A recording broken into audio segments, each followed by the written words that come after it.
Shalom, Yasharallah, giving all praise and glory to the Most High Power, Abraham, Isaac, and Jacob. I was on, but I was shut off, so I had to find another way to get back on. All praise to the Most High. He made a way. Um, we're looking at the second day of Purim, a day that our enemies want to wipe us out, and that's to risk their life, go before the king without being called. And we got a second day to destroy those that were going to destroy us. So as always, I'm going to start with Colossians 3:17. And whatsoever you do in word or deed, do all by Shama Mashak Yahushua, giving thanks to the Most High Power of Abraham, Isaac, and Jacob. Jacob being the forefather of the 12 tribes of Israel, who was Judah, Benjamin, Levi, Simeon, Zebulun, Ephraim, Manasseh, Gad, Reuben, Naphtali, Asher, and Issachar. Those 12 tribes, the Most High, he's the power of Israel. Those are the Israelites. We give thanks to the Most High by Shama Mashak Yahushua, because he's worthy to be thankful for everything. Oh, yeah. That's what that's. Holy, holy, holy is the Most High. So we're going to look at Esther. And like I said last night, I kind of went through the books of the Apocrypha, the editions of Esther.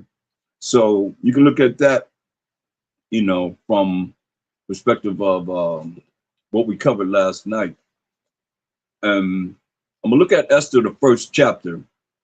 And King Ahasuerus, he had ordained a feast, you know, and we're going to look at verse 7. It says, and he gave them drink in the vessels of gold, the vessels being diverse, different, one from another, and royal wine in abundance, according to the state of the king, right? And the drinking was according to the law. So them drinking was according to the law of the Persian and Medes, not the law of we the Israelites, that we got to drink in moderation. None did compel. But so the king had appointed to all the officers of his house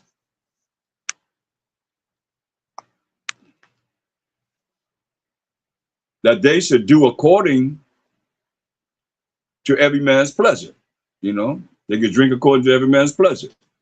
Also, Vashti, the queen, made a feast for the woman in the royal house, which belonged to King Ahasuerus. So Vashti is his wife. She the queen. She made a banquet for the women, all the women together. When he's you know, having a feast with the men, the major men of his kingdom. So Vashti, she gonna do the same thing. She gonna have one with the women, as the man does, as the woman does, right? So it says on the seventh day, which is the Sabbath. Think about it, it's the Sabbath. It says on the seventh day, when the heart of the king was merry with wine, he commanded Mehuman, Biztha, Harbona, Bigtha, and Abagtha, Zethar, and Cargus, the 7 chamberlains that served in the presence of Ahasuerus the king, to bring Vashti, the queen, before the king with the crown royal, with the crown on her head. You want to show her off. Just show the people and the princess her beauty, you see? Vashti is a beautiful woman, so you want to show the people his beautiful queen, his beautiful wife. But she was fair to look on. She looked very well, right? She looked cool. I mean, beautiful. But the Queen Vashti refused to come at the king's commandment by his chamberlains. Therefore was the king very wroth, and his anger burned in him. You know, she disrespected him in not coming when he called for her. And mind you, that's the only time you could come to the king, is when he called. He's serving you to come. Then the king said to his wise men, which knew the times, but so was the king's manner toward all that knew law and judgment. That's the Persian and Medes law. Just like America has its laws, written as their law, Asians have their law, You know, everybody had a law. Their rules and regulations, right? And the next under him was Karsina, Shethar, Amantha, Tarshish, Mary's, Barsina, and Memucan, the seven princes of Persia and Media. You see, this is a joint kingdom. The Persians, that's who they're fighting right now, Persians, and the Medes, who are Japheth people, which saw the king's face and which set the first in the kingdom. So they see he's pissed off because she didn't come. What shall we do unto the queen Vashti according to the law? According to law, they said, because she have not performed the commandment of the king Ahasuerus by the chamberlains. And Memucan answered before the king and the princess, Vashti, the queen, have not done wrong to the king only. He said, look, your queen, Vashti, has not done wrong just to you only as the king, but also to all the princes and to all the people that are in all the provinces of King Ahasuerus. So it's not just to you, it's to all the princes. You know, we're under you. In all the provinces of the King Ahasuerus, which is 127 different provinces. And mind you, we in all these 127 provinces. For this deed of the queen shall come abroad unto all women. I gotta hear this. This deed of the queen and disobeying the king commandment to come to him. He just wanted her to come to him to show her off. For this deed of the queen shall come abroad unto all women, so that they shall despise their husbands in their eyes, when it shall be reported. The king Ahasuerus commanded Vashti the queen to be brought in before him, but she came not. She didn't come. Likewise, so the ladies of Persia and Media say this day unto all the king's princes, which have heard of the deed of the queen, thus shall there arise too much contempt and wrath behind this act that she's doing.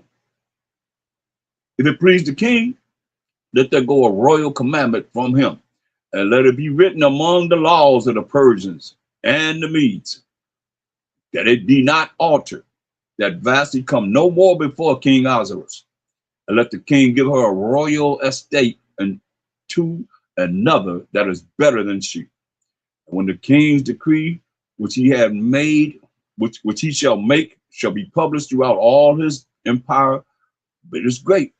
All the wives shall give to their husbands honor, both to great and small. No matter if you have a great position in the Persian Media Empire or a small position in the Persian Media Empire. He say, all the wives shall give to their husbands honor, both to great and small. And this is how it was. You know, at this time in the Persian Media Empire, all the way to the time I know I grew up, it was like that. And the same pleased the king and the princes. And the king did according to the word of Memucan. We sent letters into all the king's provinces, 127, into every province, according to the writing thereof, and to every people after their language, that every man should bear rule in his own house. Hear that? That every man should bear rule in his own house. These are heathens. Given this order, this is the law, that every man should bear rule in his own house, and that it should be published throughout according to the language of every people, no matter what language they speak. Make sure it goes out to every people, that they would know that every man would have control and rule over his house. Now, this going all the way back to Genesis, what the Most High told when Eve was dealing with another man, the serpent, and went against what the Most High had told her and Adam. Genesis 3:16. And unto the woman he said, I will greatly multiply thy sorrow and thy conception. This is straight across the board to every woman, no matter what nation she is. And thou shalt bring forth children, excuse me, in sorrow thou shalt bring forth children. And thy desire shall be to thy husband, and he shall rule over thee. That's the commandment from the Most High. And for the man, the first thing he told the man, and unto Adam he said, because thou hast hearkened unto the voice of thy wife. That's why men have to really take heed to what it is that the woman is telling them, to apply whatever it is that she's saying to the laws, to the Bible, or what you have learned, so that you make sure that you make the right decision in ruling properly according to the way it's supposed to be. Because she might not know, but you don't set her down from her wisdom, knowledge, and understanding, but you got to make the right decision. And women have to have the idea and know the mindset that a man is going to make that decision. That's what the Most High said. First he told Adam. What do you say? Because thou hast hearkened, listened unto the voice of thy wife, and hast eaten of the tree of which I commanded thee, saying, thou shalt not eat of it. Cursed is the ground for thy sake. In sorrow thou shalt eat of it all the days of thy life. Thorns also and thistles shall it bring forth to thee. And thou shalt eat the herb of the field. In the sweat of thy face. He's giving Adam a big, he told Eve a few things, right? But Adam, he's landing on him. Why? Because he's supposed to be ruling his household. Eve wasn't supposed to be doing that. This way say, thorns also and thistles shall it bring forth to thee, the ground. And thou shalt eat the herb of the field. In the sweat of thy face thou shalt eat bread, till thou return unto the ground. For out of it was thou taken, but dust thou art, and unto dust thou shalt return. We weren't supposed to return to no dust. We're supposed to be living forever. He made us immortal to live forever. And when they did this, that's when we were ordained to die. That's why we died. So just wanted to bring that in so that you get an idea of why even in the Persian Medes Empire, they're bringing it like, wow, you know, we can't allow the women to make that decision for themselves, whether they want to listen to the man or not. You know, it said from the small to the great.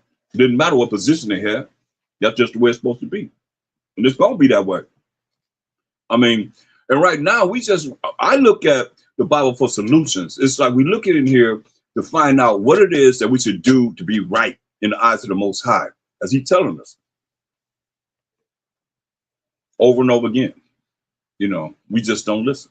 So Vashti got rid of her, you know, step aside so everybody's cool, you know. And now the king have to choose another queen. So he chose beautiful Esther. That's why she have a book by the name of Esther, you know, because she's very, you know, influential in saving us as a people, you know, because we was getting ready to be put to death. Let these heathen nations have their way. And it's reason, I mean, it's real sad that, you know,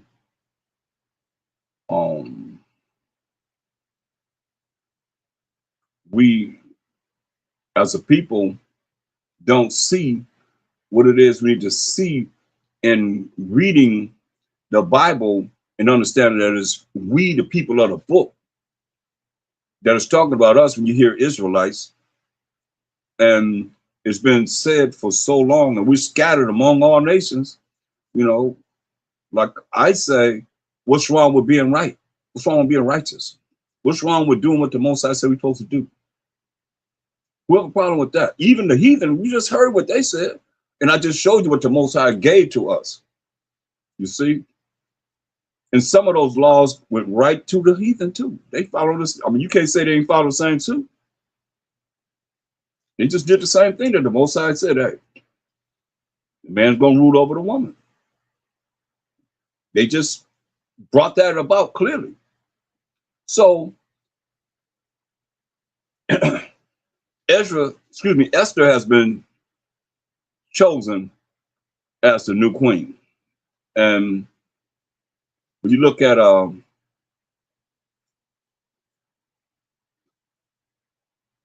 Esther, the second chapter, the 15th verse. Uh, he had the women marinate themselves in oils and precious herbs and so forth for months and months and months and months and months and months and months and months and months. So now you look at Esther, the second chapter, the 15th verses. Now, when the turn of Esther, the daughter of Abigail, the uncle of Mordecai, who had taken her for his daughter, was come to go in unto the king, she required nothing but what Haggai, the king's chamberlain, the keeper of the women, appointed. And Esther obtained favor in the sight of all them that looked upon her. And she was beautiful. So Esther was taken unto King Ahasuerus into his house royal in the 10th month, which is the month Tebeth, in the 7th year of his reign. He reigned 7 years, the 7th year of his reign. And King loved Esther above all the women, and she obtained grace and favor in his sight more than all the virgins, so that he set the royal crown upon her head and made her queen instead of Vashti. So he set the royal crown upon Esther's head and made her queen instead of Vashti. Then the king made a great feast unto all his princes and his servants, even Esther's feast. And he made a release to the provinces and gave gifts according to the state of the king. Gave everybody gifts. And when the virgins were gathered together the second time, then Mordecai sat in the king's gate. Esther had not yet showed her kindred nor her people. So she kept that from him, who she was. Now, she was Mordecai's cousin. You know, a lot of people say Mordecai was her uncle. No, she was Mordecai's cousin. Mordecai was an older cousin that took her in as his daughter. Esther had not yet showed her kindred nor her people. So the king Ahasuerus didn't know that she was an Israelite. As Mordecai had charged her, he told her, don't tell that you're Israelite. But Esther did the commandment of Mordecai, like as when she was brought up with him. She listened to him. In those days, while Mordecai sat in the king's gate, two of the king's chamberlain, Bigthan and the rest of those which kept the door, were wroth and sought to lay hand on the king Ahasuerus. It was mad and sought to lay hands on King Ahasuerus, put him to death. And the thing was known to Mordecai, who told it unto Esther the queen, and Esther certified the king thereof in Mordecai's name. And when inquisition was made of the matter, it was found out. Therefore, they were both hanged on a tree. It was written in the book of the Chronicles before the king. So they got their chronicles too. It was written in their books that these two cats were trying to kill the king. But remember, Mordecai is the one that let Esther know, that let the king know, hey, these cats trying to kill you. So now, chapter 3. After these things did King Ahasuerus promote Haman, son of Hammedatha, the Agagite, and advanced him, and set his seat above all the princes that were with him. And all the king's servants that were in the king's gate bowed and reverenced Haman, for the king had so commanded concerning him. So he put him right underneath the king. But Mordecai bowed not. He's an Israelite. We ain't bowing to nothing you can see. Anything tangible you can see, ain't no bowing down to nothing. Why? Exodus 20th chapter. All praise the Most High. And Most High spake all these words, saying, verse 1, I am the Most High, thy power, which have brought thee out of the land of Egypt, out of the house of bondage. Thou shalt have no other gods, no other idols before me. He said, thou shalt not make unto thee any graven image or any likeness of anything that is in heaven above, that is in the earth beneath, or that is in the water under the earth. Well, this is the point that you need to understand. Thou shalt not bow down thyself to them. Ain't nothing you can see that's tangible you can bow down to. Nothing.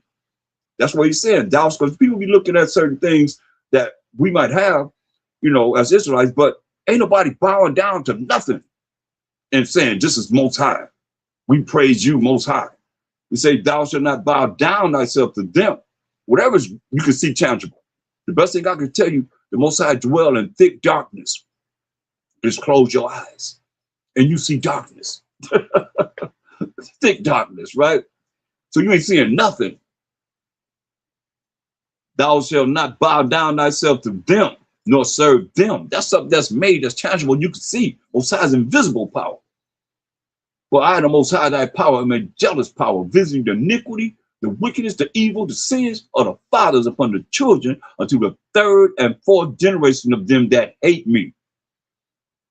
Because you hate him if you are looking at anything that's tangible and you praying to it, or you praying before it. Like some of y'all got shrines y'all call it, and you go into your little prayer room and you bow down before a cross and all that. I seen the Pope do that. Come down the steps and went to a little cross and bow on his head and praying. So what do you think all the Catholics gonna be doing? The same thing he doing. Most how you supposed to do that at all. And showing mercy unto thousands of them. Mercy is not getting something you do deserve to get. Showing mercy unto thousands of them that love him. And if you love him, what do he say? And keep his commandments. It don't change much. I said the same thing. If you love me, in John 14:15, keep my commandments. Most I said the same thing in 1 John 5:3. This the love of the Most High, that we keep his commandments. And commandments are not grievous. So there it is. So now, going back to Esther, the 3rd chapter, this Haman, he want to be somebody. He want everybody to bow down to him. Reverence Haman. Verse 2 of Esther, the 3rd chapter. And all the king's servants that were in the king's gate bowed and reverenced Haman, bowed down to this Edomite. For the king had so commanded concerning him. But Mordecai bowed not, you see, nor did him reverence. Then the king's servants, which were in the king's gate, said unto Mordecai, why transgressest thou the king's commandment? Now it came to pass when they spake daily unto him, and he hearkened not unto them, that they told Haman to see whether Mordecai's matters would stand. Bunch of snitches. And he had told them that he was a Jew. He told them, I'm an Israelite, man. And when Haman saw that Mordecai bowed not, nor did him reverence, then was Haman full of wrath, got an attitude, want to be somebody. This is Edomite in the Persian Mede Empire. And he thought scorn to lay hands on Mordecai alone. But they had showed him the people of Mordecai, who are the Israelites. Remember, we scattered among these 127 provinces. Wherefore Haman sought to destroy all the Jews that were throughout the whole kingdom of Ahasuerus, even the people of Mordecai, who are the Israelites. You got 127 different provinces that we're scattered in, that Haman is plotting to kill all of us. In the 1st month, that is the month Nisan, in the 12th year of King Ahasuerus, they cast Purim, that is the lot. Even Haman from day to day, like dice, throwing them out there. And from month to month, to the 12th month, that is the month Adar, right? And Haman said unto King Ahasuerus, there is a certain people gathered abroad and dispersed among the people. I mean, he had all this time to come up with this wicked plot to have us put to death. So now you're going to the king. And Haman said unto King Ahasuerus, verse 8, there is a certain people scattered abroad and dispersed among the people in all the provinces of thy kingdom. And their laws are diverse, different from all people. Our laws are different from all people. Neither keep they the king's laws. See? Therefore, it is not for the king's profit to suffer them. You know, the main thing he's concerned about, the law of them reverencing him, this Edomite, Amalekite, so-called Jewish man today. If it please the king, let it be written that they may be destroyed. And I will pay listen like this, and I will pay 10,000 talents of silver to the hands of those that have the charge of the business, to bring it into the king's treasuries. 10,000 talents, he said. And the king took his ring from his hand and gave it unto Haman, the son of Hammedatha, the Agagite, the Edomite, the Jews' enemy. Come on, the Jews' enemy. Now, when you read Deuteronomy 28:68, what does it say? The Most High shall bring you into Egypt, which means captivity and slavery and bondage. We just read that in Exodus 20:2. The Most High shall send you into captivity, slavery, and bondage, which is Egypt, again another time with ships. Say, the place where I'm speaking to you, thou shalt see it no more again, and there you shall be sold unto your enemies for bondmen, slave men, and bondwomen, slave women, and no man shall buy you. You'll be sold to your enemies, not to your friends. Here it is, it's telling you, the Jews' enemy. Now, it's clear to me. Verse 11. That's the 3:11. And the king said unto Haman, the silver is given to thee, the people also, to do with them as it seemed good to thee. He don't know that he's talking about his queen, people. Remember, she didn't reveal herself to him. Therefore, he's telling him, hey, you can do whatever you want to these people. They don't want to listen. Why? You know, the scripture tells us in Ecclesiastes 12:10, it says, never trust thine enemy. For like as iron rusters, so is his wickedness. As iron rusters, take a little time for iron to rust. He says, so is his wickedness. Though he humbled himself, he act like he's really, cool with you or with our people, and go crouching, yet take good heed and beware of him, and thou shalt be unto him as if thou hast wiped a looking glass. See right through him. And thou shalt know that his rust, that's his wickedness, his evil, has not been altogether wiped away. You're gonna know that his evil and his wickedness have not been wiped away. So he set them not before thee, by thee. Don't let them come near you, lest when he have overthrown thee, that's his objective, to overthrow you, he stand in thy place. He stand in your place. Neither let him sit at thy right hand, lest he seek to take thy seat. And thou at the last remember my words and be pricked therewith. Tear your butt up. You're gonna feel like, think about it. I mean, you can't really look, because it tells you in, think about it, Mashiach the Abishai. Let's go to him. In 1 Maccabees 3:48. It's real bold. In 1 Maccabees 3:48. And laid open the book of the law, the Bible, wherein the heathen had sought to paint the likeness of their images. Hear that? He knew this coming on the earth. And laid open the book of the law, wherein the heathen had sought to paint the likeness of their images. I mean, you can no clearer than this. This is what they did. This is what they was doing. I mean, this ain't nothing new. This is just bringing forth the understanding of how it is that the Most High made them. They're in order. Look, they're in order. Any way you look at it, it's just we out of order and not being righteous. I'm gonna tell you Proverbs 16:4, and I'm dealing with this pertaining to Haman, the Edomite. It says Proverbs 16:4, the Most High have made all things for himself, even the wicked for the day of evil. Right? Unless I read Job 9:24, says the earth is given into the hand of the wicked. He who is the wicked covered the faces of the judges thereof. Come on now. A picture worth 1,000 words. Cover the faces of the judges thereof. If not, where and who is he? So, hey, Most High made them for the day of evil. And you can see that's what we're dealing with here. So now, and going back to Haman's plot to kill all of us.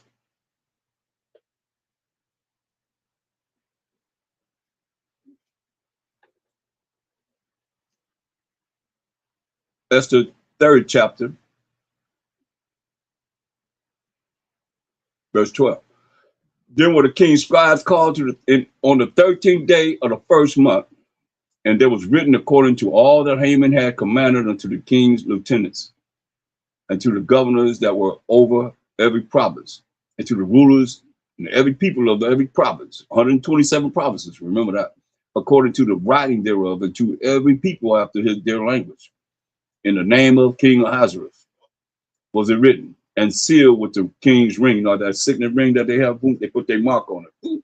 Like they had a seal of whatever state or whatever city you in, they have a certain seal that they put on it.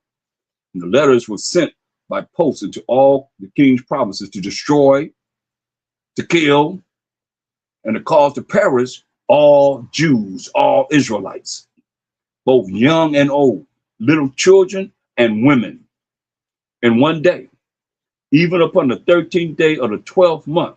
Now, where we at? We look how long it is that they plotted this. The third, going back to verse 12, then were the king's scribes called on the 13th day of the 1st month. You see how long it was? Now you got to look at that. The 1st month, 13th day, right? So we got 11 months. We hearing about it. Man, they're gonna kill us, man. They're gonna kill us, man. They're plotting to kill us. Like you should be knowing about Jacob's trouble right now, if you're Israelite. It's written. So there's no need to trying to get ready. You gotta be ready. Because you're supposed to know the future. There's no reason why you should be walking around and they catch you off guard when you see what's happening. So you gotta be ready. Can't wait to get ready. You gotta be ready. First and foremost, with the Most High. Have a relationship with the Most High, knowing Him, praising Him, giving Him the glory, talking about Him, being about Him. He's the only one gonna save us. That's why He's talking about it. Look, you'll see. Don't wait till it's the time that you gonna try and get next to Him and you ain't been next to Him. You ain't been trying to exalt Him, praise Him. Y'all talking about all praises and APTTM, and whatever y'all say, that's like, can't give Him the ultimate praise. I mean, you can't praise Him enough. Y'all better understand, man. And you'll see, if you understand the prophets and even Esther and the women, Judith, you name the women, even the women knew, man. How we don't know. And we have more than anybody have. We just living now, we have more than anyone else have. Nobody else have more than we have. Because who you can say that had the book of Revelation? Did Paul have, y'all always run to Paul's writing, did he have a book of Revelation? Talk to me. You always running your mouth about everything else. We have it. That's prophecies. We have it. They didn't have it. That's why it's important for you to see how important we are and what we got to do so that we be all right when these things go down. Some of us going to be all right. Most High Rock to Zawan. Most High will. Some not, because they're not going to really hear the message in the last days. It should be heard. Like here. They trying to wipe us out. Y'all better understand. Go to Revelation. I go there all the time. Revelation 12 and 12. This for us. Therefore rejoice, ye heavens, and ye that dwell in them. Woe, destruction to the inhabitants of the earth. We on the earth and of the sea. Some of our people in the sea. For the devil is come down unto you. Why? Having great wrath. Why? Because he knoweth that he have but a short time. You see? He know he got a short time. So what is he going to do? And who is he coming down on? Verse 17. And the dragon, who's the devil, the serpent, beast, Esau, the Edomites, the dragon, all them red, was wroth with the woman. We symbolically just a woman. Jeremiah 6:2 says, hey, I liken the daughter of Zion, who are the 12 tribes of Israel, to a comely and delicate woman. So he's going to be wroth with us, the Israelites, and went to make war with the remnant. That's that 1/3 of the seed of her seed. Salakia. Was keep the commandments of the Most High. Now you tell me this. Do the Catholic, the Israelite that's Catholic, Jehovah's Witness, Baptist, Church of God, Church of Christ, Church of whoever, whatever, Lutheran, whatever, Seventh-day Adventists, any of them keep the law, commandments of the Most High. They teaching the commandments of the Most High, the moral laws, civil laws, dietary laws, ceremonial laws, and sacrificial laws. To know them? No. It's talking about we the Israelites, because we got next. Not the ones that's 2/3, the one that's not, you know, following the commandments of the Most High, telling you ain't under the law. I'm doing a series on that. Talking about we ain't under the law, we under grace. Give me a break. We just keep the commandments of the Most High and have the testimony of a Mashiach Yahweh Shai. You better hear this. Better hear this. For real. 2nd Ezra 16 and 71. I mean, I'm just bringing it home for us because the same spirit that's there ain't left. Still here in our face every day. Behold, Most of himself is the judge. Fear him. Leave off from your sins and sin is the transgression of the Most High's laws. And forget your iniquities to meddle no more with them forever. So shall the Most High lead you forth and deliver you from all your trouble, from all trouble. Better hear what he's saying. I hear him clearly. What part y'all don't hear? Look, verse 70. For there shall be in every place and in the next cities a great insurrection upon those that fear the Most High. Those that fear the Most High. That's what we teach us. So there wasn't fear the Most High. You better be afraid and scared of them. Listen. They shall be like madmen, sparing none, but still spoiling and destroying those that fear the Most High. That's real. That's Jacob's trouble right there. That's why it's going to be martyrs. But they shall waste and take away their goods and cast them out of their houses. Then shall it be known. Then there shall be known. Then shall they be known who are my chosen, and they shall be tried as gold is in the fire. So that's real, y'all. That's for us. But he also says, during all that time that these things are going to be going on, Jacob's trouble and so forth, he also gave us this for those that have a jump start of exalting the Most High and following what he said do. 2nd Ezra 2, the 2nd chapter, and the 26th verse. He said, as for the servants who are the Israelites, whom I have given thee, there shall not one of them perish. For I will require them from among thy number. It's going to be some of us that are not going to perish. He said, the servants, we the servants of the Most High. He said, as for the servants whom I have given thee, there shall not one of them perish. For I will require them from among thy number, your number. Be not weary. For when the day of trouble and heaviness cometh, this is where you want to be. This Jacob's trouble. You heard what he just said in 2nd Ezra 16th chapter. We just read that. It says, be not weary, for when the day of trouble and heaviness cometh, others shall weep and be sorrowful, but thou shalt be merry and have abundance. Someone's going to be merry and have abundance. The heathen shall envy thee. These are the nations that come down on us. They're going to envy us. But they shall be able to do nothing against thee, saith the Most High. That's where you want to be, y'all. That's where I want to be. That's why it's so important to have a relationship with the Most High, about him, instead of your own way of trying to be somebody and just damn next like Haman, like the Edomite. Want to be somebody in the Persian Mede Empire. And he got right under the king. So now, so he sent all these letters out that, and you got to think about, like I said, they had all that time to think about, man, they're going to kill us in the last month. They ordained this on the first month on the 13th day. So you got 11 months. You know, on the 14th day of the last month of the year, they plan on killing us.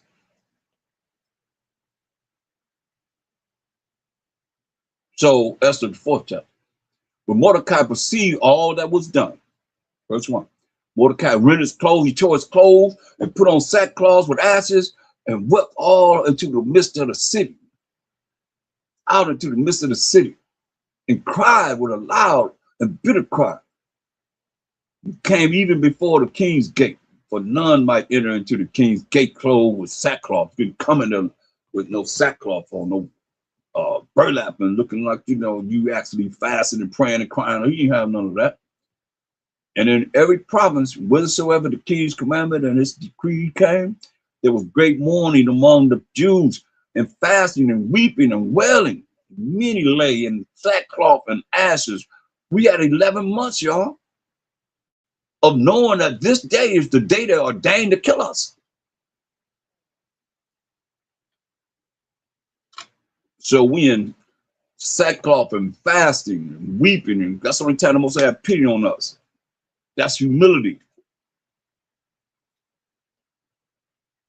And that's just maids and her chamberlains came and told it her. There was the queen exceedingly grieved, and she sent raiment to clothe Mordecai.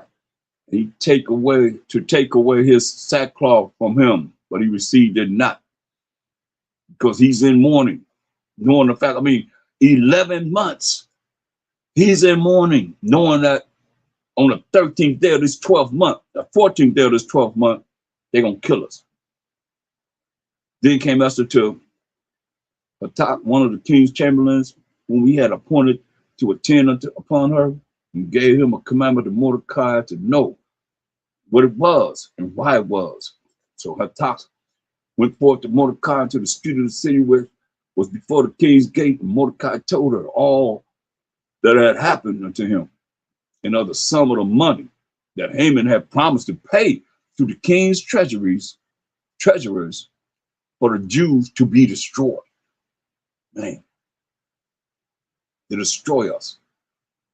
Also, he gave him the copy of the writing of the decree that was given at Shushan to destroy them, to show it unto Esther, and to declare it unto her, and to charge her that she should go in unto the king to make supplication unto him, and to make requests before him for her people, for we the Israelites.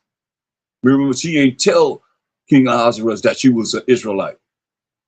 She kept it from him, so he don't know. But he tell her to go in there and tell the king what he's trying to do to her people. It'll make a difference. He know. Beautiful to see her. She go in there. You know how y'all women are. Y'all go in there, sweet talking and stuff, man. Be hard to resist. And say, and Hathach came just like Adam. We just read about Adam, right? Hey, it is what it is. That's why these are examples that we have. And Hathach came and told Esther the words of Mordecai.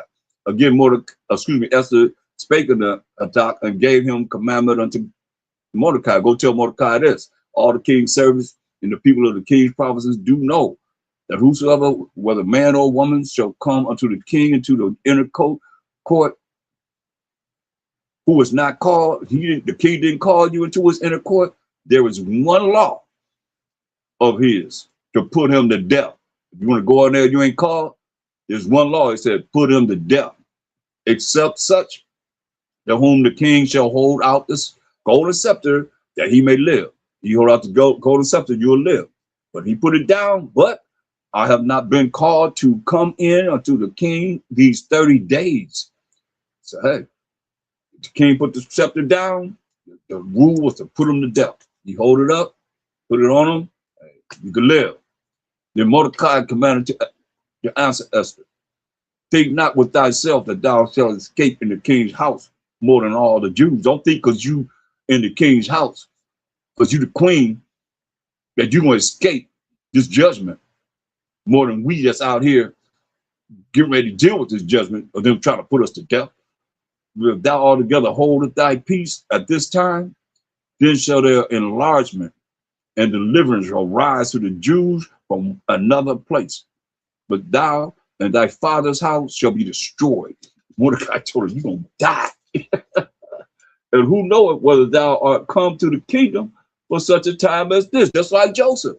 You know, his brother was, they didn't like him, you know, because Yaakov had made, you know, Joseph just coat of many colors and showed favor his young son that he had at his old age. And his sons, his brother, didn't like him. He didn't like Joseph. Remember, they wanted to kill him? And Judah said, no, don't kill him. They was going to kill him. That's how we are, man. They was going to kill their own brother. That's how jealous they was. And so Judah said, no, they sold him to the Arabs, Ishmaelites. And they sold him to the Egyptians. That was the point, you know. For the time the famine came, they would have been wiped out. But no, Joseph was next in charge. When they came see him, hey, he was able to give them food and, you know, take care of them, set them up. And when the king died, Joseph was in charge. People can't really see that. We ruled for 350 years. But Joseph being in charge and all the ones that are coming for that amount of time, man, wasn't slaves in Egypt all that long time. But that was his purpose. Moses had him there, so he went through all of that, but he was next in charge. Once the first king, the first pharaoh died, hey, Joseph took over. That was his purpose, to be there to save us as a people. Like he's telling Esther, you're there for a purpose. Like he said, what did he say? Know it, who knoweth whether thou art come to the kingdom for such a time as this? Then Esther bade them return Mordecai this answer. Go gather together all the Jews and that are present at Susan and fast before me. And neither eat nor drink. That's the ultimate fast. You don't eat or you don't drink anything. You tell them, hey, don't eat, don't drink. All of us together, praying together. A nationwide fast. And neither eat nor drink 3 days, night nor day. I also and my maidens will fast likewise. And so will I go in unto the king, which is not according to the law. And if I perish, I perish. If he kill me, I die. I'm gone. That's faith right there. For your people. That's faith right there, to the utmost, to the Most High, because, you know, we fasted and praying to the Most High. We praying to the Most High power of Abraham, Isaac, and Jacob. Jacob been the forefather of the 12 tribes of Israel, who was Judah, Benjamin, Levi, Simeon, Zebulun, Ephraim, Manasseh, Gad, Reuben, Naphtali, Asher, and Issachar. She said, if I perish, I perish. Come on. That's love for your people right there. He said, if I perish, I perish. So Mordecai went his way and did according to all that Esther had commanded him. And we read last night the prayer of Esther, that she prayed to the Most High. They weren't just fasting, not eating anything or drinking anything. No. She prayed to the Most High.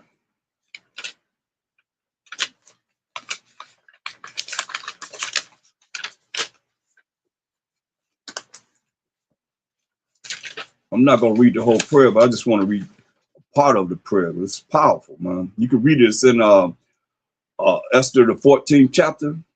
It's powerful, man. I mean,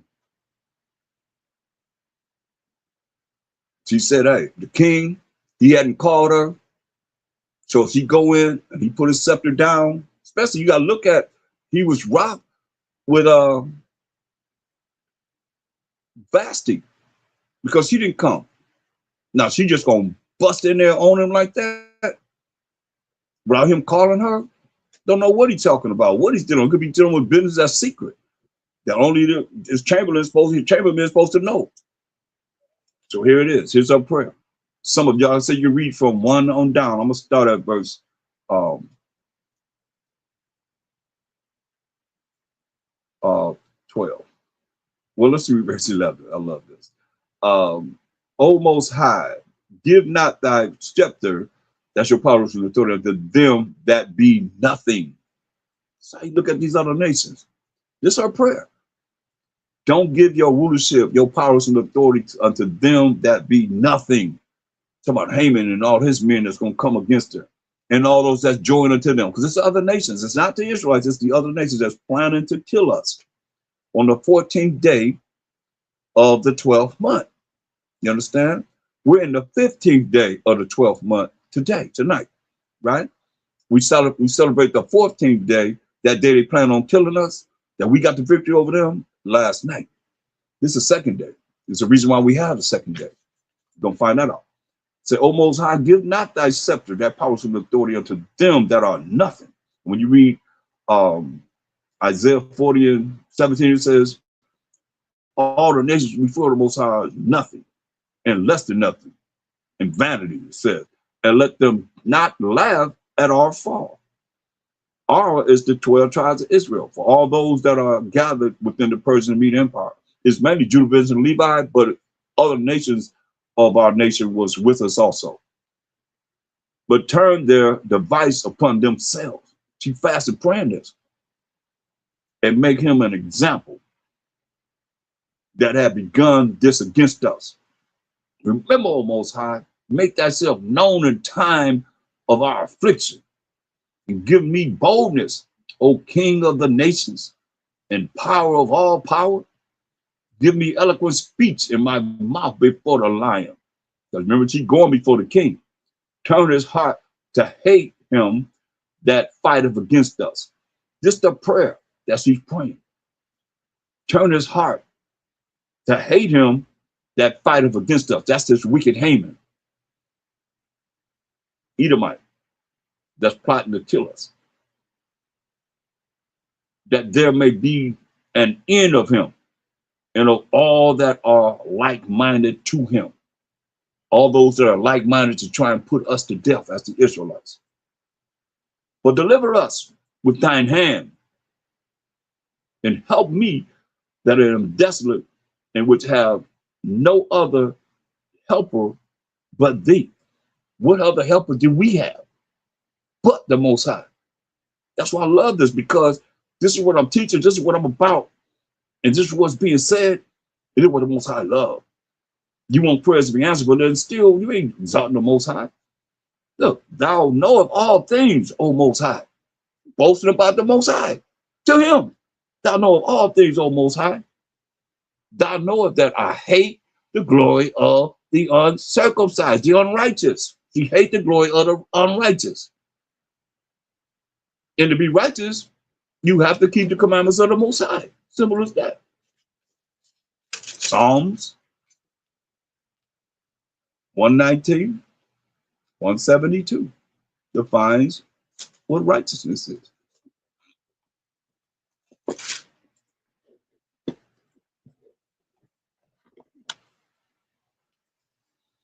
My tongue shall speak of thy word, for all thy commandments are righteousness. See, all the Most High's commandments are righteousness. It's beautiful, isn't it? Sounds great to me. So she said, I hate the glory of the unrighteous. Some of y'all love the glory of the unrighteous, because y'all want to be right there with them. I want to be all involved with them. Most I said, learn not to wear the heathen. You join unto them, you're going to fall with them. You hear what she said? I hate the glory of the unrighteous. And abhor, that means hate the bed of the uncircumcised. And of all the heathen. You hear that? And of all the heathen. Not only this uncircumcised King Ahasuerus, but of all the heathen, she said. Thou knowest my necessity. For I abhor, that means hate. The sign of my high estate. I hate the fact that I'm queen, which is upon mine head, in the days wherein I show myself. This dang on crown I gotta wear.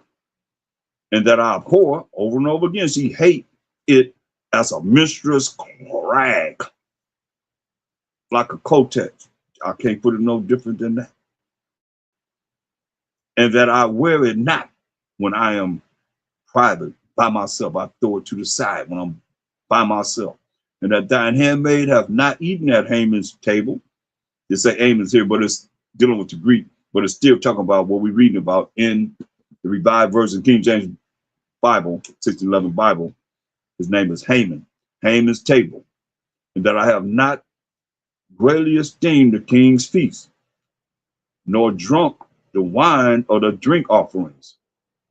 Neither had thine handmaid any joy since the day that I was brought hither to this present, but in thee, O Most High, power of Abraham, O thou mighty power above all, hear the voice of the forlorn, and deliver us out of the hands of the mischievous, and deliver me out of my fear. Straight up.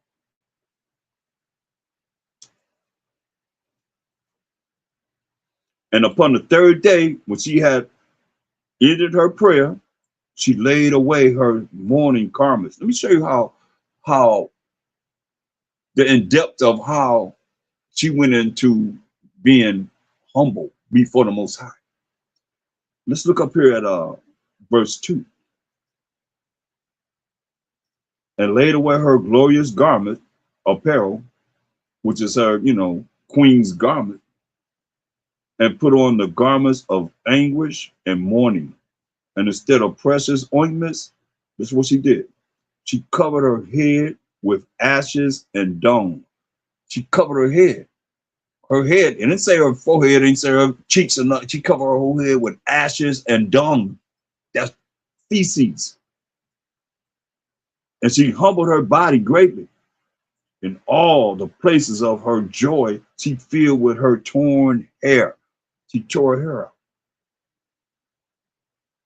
Put ashes on her face and dung, feces.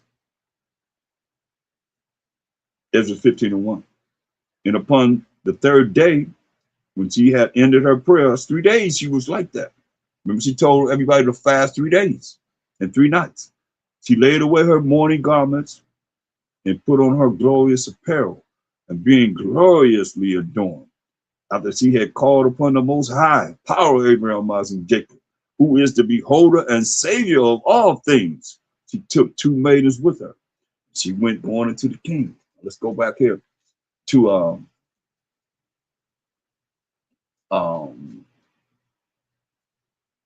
Esther in the King James 611 Bible.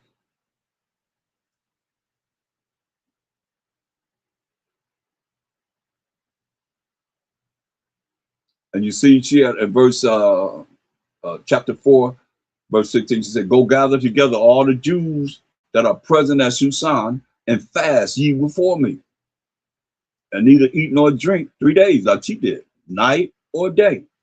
I also and my maidens will fast likewise, and so will I go in unto the king, which is not according to the law."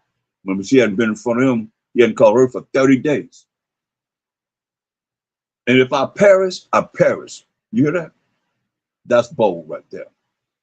He said, if I perish, I perish. So Mordecai went his way and did according to all that Esther had commanded him. Now it came to pass on the third day that Esther put on her royal apparel. You see the same thing that we just read in the editions of Esther in the Apocrypha, and stood in the inner court of the king's house over against the king's house, and the king sat upon his royal throne in the royal house over against the gate of the house. It was so. The king saw Esther, the queen, standing in the court, that she obtained favor in his sight. So what happened? If she obtained favor in his sight, what happened? What happened? The Most High answered her prayer. And he answered her prayer.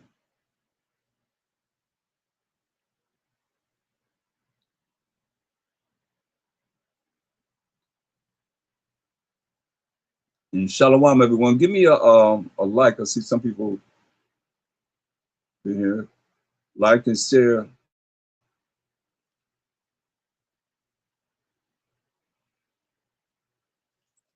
if you can, and hit the bell so you'll know whenever I come on.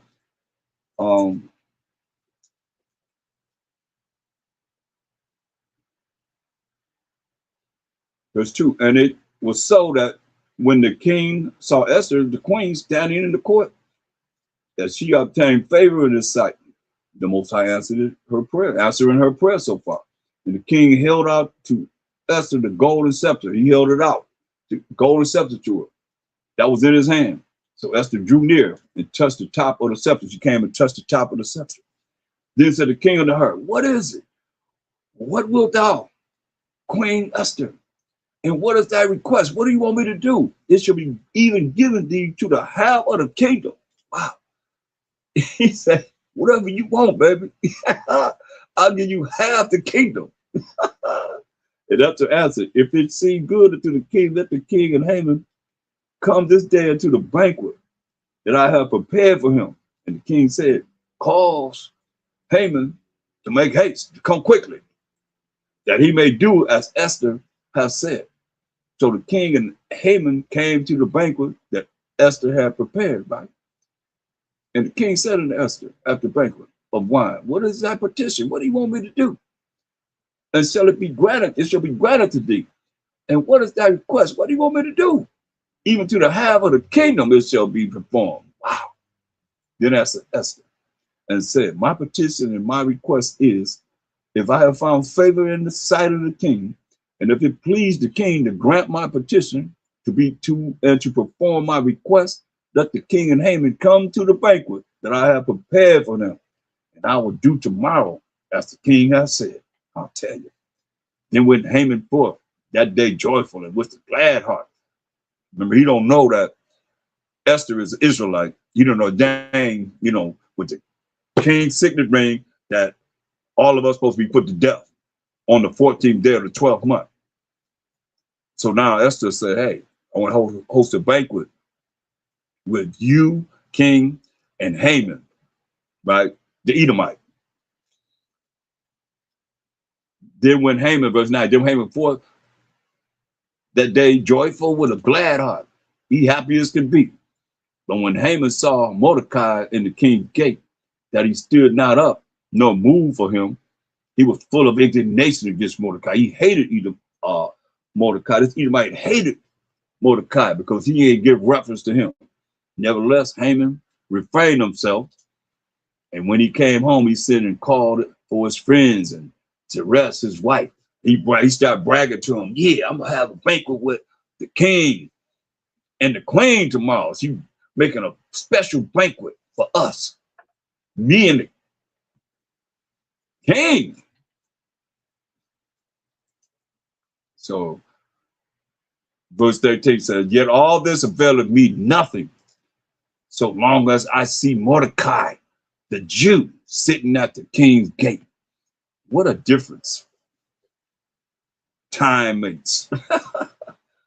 I mean, it really sits hard with me and looking at, this is the ones that claim to be us against we, the real Israelites. Mordecai. Then said Zeresh, his wife, and all his friends unto him, let a gallows be made. Look at that. Hear that woman, boy.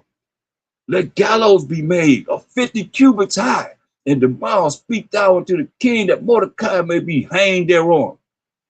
See, it wasn't even Haman's idea. It was his wife and all his friends. She just opened up her mouth and said, let a gallows be made of 50 cubits. These are gallows are the wooden frames that you hang people on. Of 50 cubits high, and tomorrow speak thou unto the king that Mordecai may be hanged thereon. Then go thou in merrily with the king unto the banquet. And the thing pleased Haman, and he caused the gallows to be made. Had him make all these gallows to hang Mordecai on. And others, right? Chapter 6. On that night, could not the king sleep. He commanded to bring the book of the records of the chronicles, and they were read before the king. It was found written, it's very key, that Mordecai had told Bigthana and Teresh, two of the king's chamberlains, keepers of the door, who sought to lay hand on the king of Ahasuerus. Remember we read that about, we talked about that earlier. That Mordecai heard him plotting to kill the king, and he told Esther to tell the king he had him hung. And the king said, what honor and dignity have been done to Mordecai for this? Then said the king's servants that ministered to him, there was nothing done for him. Ain't nothing been done for Mordecai. He saved your life. These cats was trying to kill him. And the king said, who is in the court? Now Haman was come into the outward court of the king's house to speak unto the king to hang Mordecai, the same one he gave a honor, the same one that saved his life, on the gallows that he had prepared for him. He had the gallows built with the hangman loose hanging down. Sound familiar? Sound familiar? And the king's servant said unto him, behold, Haman standeth in the court. And the king said, let him come in. So Haman came in, and the king said unto him, what shall be done unto the man whom the king delighteth to honor? So now, Haman with his wicked, evil, prideful butt, well, what should I do to the man the king wants to honor? So first he gonna think about it himself, right? Now Haman thought in his heart, in his mind, the whom would the king delight to do honor more than me, than myself, right? And Haman answered the king for the man, he's answering for something he want himself. He don't know the fact that the king is talking about Mordecai that saved his life. But here he is, he said, hey, Haman answered the king, verse 7, for the man whom the king delighted to honor, let the royal apparel be brought, which the king uses to wear, and the horse that the king rideth upon, and the crown royal, which is set upon his head. You can put the crown on his head. See, that's why I told you, you sell them near you, they're gonna want to take their place. Take your place. Never trust that enemy, right? That's what if he's gonna take the king's crown, ride on the king's horse, that's taking his place. And let this apparel put on the robe, and let this apparel and horse be delivered to the hand of one of the king's most noble princes, that they may array the man withal whom the king delighted to honor, and bring him on horseback to the street of the city, and proclaim before him, thus shall it be done to the man whom the king delighteth to honor. Then the king said to Haman, make haste. That's a good idea. Make haste. And take the apparel and the horse, as thou hast said, and do even so to Mordecai, the Jew. How you think he felt? He just said all these things for himself. And he told him, hey, remember he planned to kill Mordecai. He built the gallows to kill Mordecai. And I mean, he just mowed it to the utmost. He said, hey, take all these things. Just, I like that idea. Make haste, do it fast, and take the apparel and the horse, as thou hast said, and do even so to Mordecai, the Jew, that sitteth at the king's gate. Let nothing fail of all that thou hast said. Don't let nothing fail that you have said. Make sure you do everything you said. That's a great idea. Remember, he said all the things it's gonna be him. Then to Haman, the apparel and the horse, and arrayed Mordecai. He doing it himself. Think about, and brought him on horseback through the street. Somebody he really hates to the utmost of the city, and proclaimed before him, thus shall it be done unto the man whom the king delighteth to honor. And Mordecai came again to the king's gate. But Haman hastened to his house, mourning and having his head covered. And Haman told her to Zeresh, his wife, and all his friends, everything that had befallen him. He followed him. Then said his wise men and Zeresh, his wife, unto him, if Mordecai be of the seed of the Jews, before whom thou hast begun to fall, thou shalt not prevail against him, but shalt surely fall before him. And while they were yet talking with him, came the king's chamberlains, and hastened to bring Haman unto the banquet that Esther had prepared. Remember, she had told him, I'm gonna prepare a banquet for you. Now she don't know what done happened, and he don't know that she's an Israelite, and she knows that he's plotting to kill her people. While she having this banquet with the king and Haman. He's been molded already, right? So here go to the second mold. Esther 37. So the king and Haman came to the banquet with Esther the queen. king said it again unto Esther on the second day at the banquet of wine. What is that petition, Queen Esther? What do you want? And it shall be granted thee. And what is thy request? And it shall be performed even to the half of the kingdom. If you want half of the kingdom, baby, you got it. Then Esther and the queen answered and said, if I have found favor in thy sight, O king, and if it please the king, let my life be given me at my petition, and my people at my request. Now, she's starting to identify herself as an Israelite because he didn't know that she was an Israelite. He didn't know that the decree that's going out will be her people, that they will kill all of us on the 14th day of the 12th month. For we are sold, I am my people, to be destroyed, to be slain, and to perish. But if we had sold, for if we had been sold for bondmen and bondwomen, slave men and bond and slave women, I had held my tongue. I'd have been quiet. Although the enemy could not countervail the king's damage. Then the king of Ahasuerus answered and said unto Esther, the queen, who is he?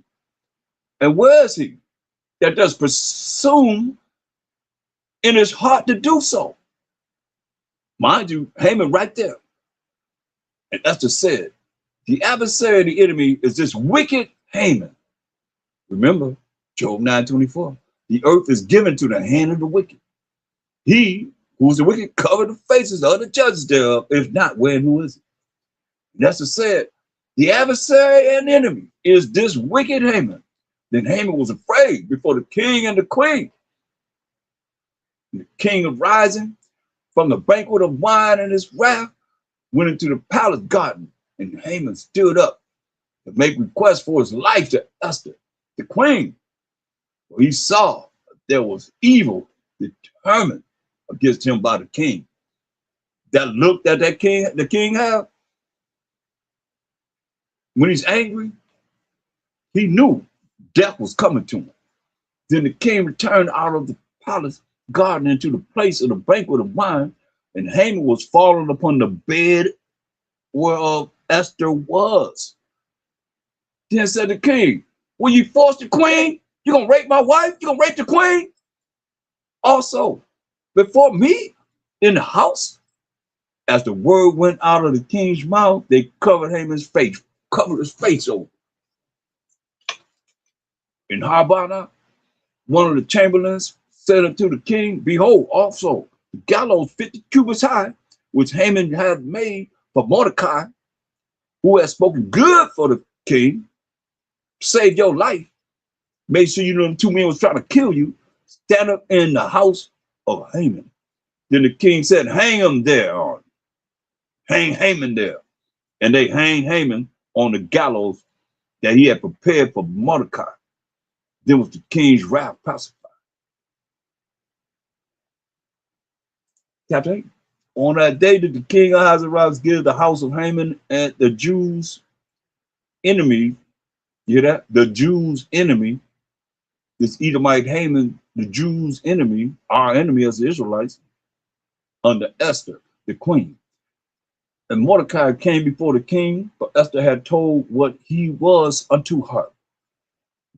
He was her cousin. He wasn't her uncle, as somebody said. He was her cousin, her older cousin that took her in and took, raised her. And the king took off his ring, which he had taken from Haman, and gave it unto Mordecai. And Esther set Mordecai over the house of Haman. Esther spake yet again before the king and fell down at his feet and besought him with tears to put away the mischief of Haman the Agagite, which is an Edomite, which is an Amalekite. And his device that he had devised against the Jews. Remember, it's going to kill us. They started from the first month to the 13th, on the 13th day. And we had all that time until the 12th month, the 14th day, 11 months of knowing that they planning to kill us. We as the Israelites, while we wailing and crying and fasting and so forth. He said, the king held out this golden scepter toward Esther. So Esther arose and stood before the king and said, if it please the king, and if I have found favor in his sight, and the thing seemed right before the king, and I be pleasing in his eyes, which she was, beautiful as can be, let it be written to reverse the letters devised by Haman, the son of Hammedatha, the Agagite, which is the Edomite, which is the Amalekite, which he wrote to destroy the Jews, which are in all the king's provinces, which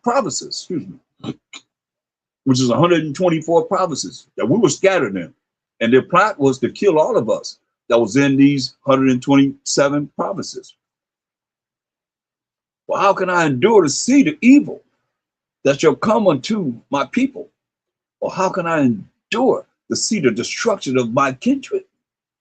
Then the king of Ahasuerus said unto Esther, the queen, and to Mordecai the Jew, behold, I have given Esther the house of Haman, and him they have hanged upon the gallows, because he laid his hands upon the Jews. Write ye also for the Jews as it liketh. Whatever you want, just write it down in the king's name, in my name, and seal it with the king's ring. Say, put my seal on that decree, that whatever the decree is that you want, just put my signature ring on it. For the writing which is written in the king's name and sealed with the king's ring, may no man reverse. That's like they have things that we see here. You put the seal of California, the seal of Los Angeles, the seal of whatever city you live in. Then what the king's scribes called at that time in the 3rd month, that is the month Sivan, on the 3 and 20th day thereof, and it was written according to all that Mordecai commanded unto the Jews, and to the lieutenants, and to deputies, and to the rulers of the provinces, which are from India and Ethiopia, and 127 provinces, like I told you over and over again, unto every province according to the writing thereof, and unto every people after their language, which had different languages. To the Jews according to their writing, and according to their language, who spoke Hebrew. And he wrote in the king Ahasuerus' name, and sealed it with the king's ring, and sent letters by post on horseback, and riders on mules, camels, and young dromedaries, wherein the king granted to Jews which were in every city to gather themselves together, and to stand for their life, to destroy, to slay, and to cause to perish all the power of the people and province that would assault them, both little ones and women, and to take the spoil of them for a prey. Upon one day, all the provinces, 127 provinces that we all were scattered in as Israelites of King Ahasuerus, namely upon the 13th day of the 12th month, which is the month Adar. Think about this. When did they write this?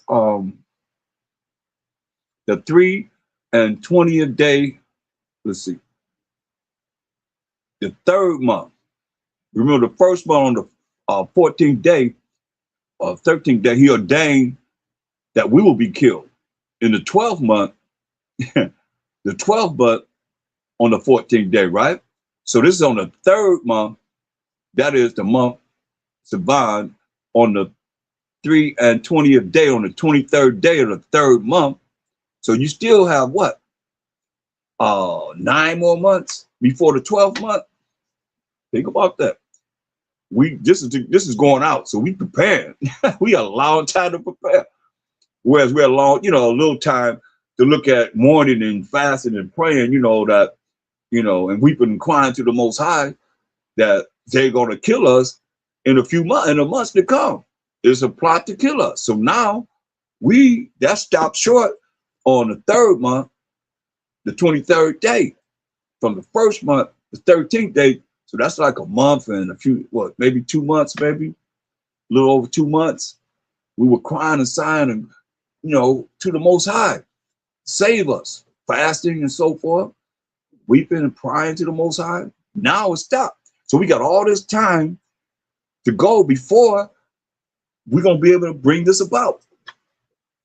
On the last month, 12th month, on the 14th day. So they sent all this decree out upon one, verse 12, upon one day in all the provinces of King Ahasuerus named you upon the 13th day of the 12th month, which is the month Adar. You see that? So we got like 9 months. This was on the instead of third month, the 23rd day. So we got like pretty much, almost 9 months. Take away 10 days or 9 days to think about and plan how we're going to kill these people. Listen, because it says, namely upon the 13th day of the 12th month, which is the month Adar. And the copy of the letters of this writing for a commandment to be given in every province was published upon all the people, and that the Jews should be ready against that day to avenge themselves on their enemies. So now the enemies have almost 11 months, what 9 months, 9 months to who they gonna cry to? What they gonna do? They gonna cry to their idols to see if their idols gonna help them? Who they gonna cry to? They can't cry to the Most High, because the Most High the power of Abraham, Isaac, and Jacob, point blank. So now,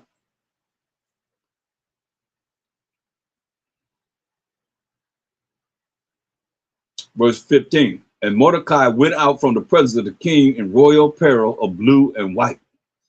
You decked him out. You decked him out, blue and white, and with a great crown of gold, and with a garment of fine linen and purple. That's royalty. And the city of Shushan rejoiced and was glad. Think about it.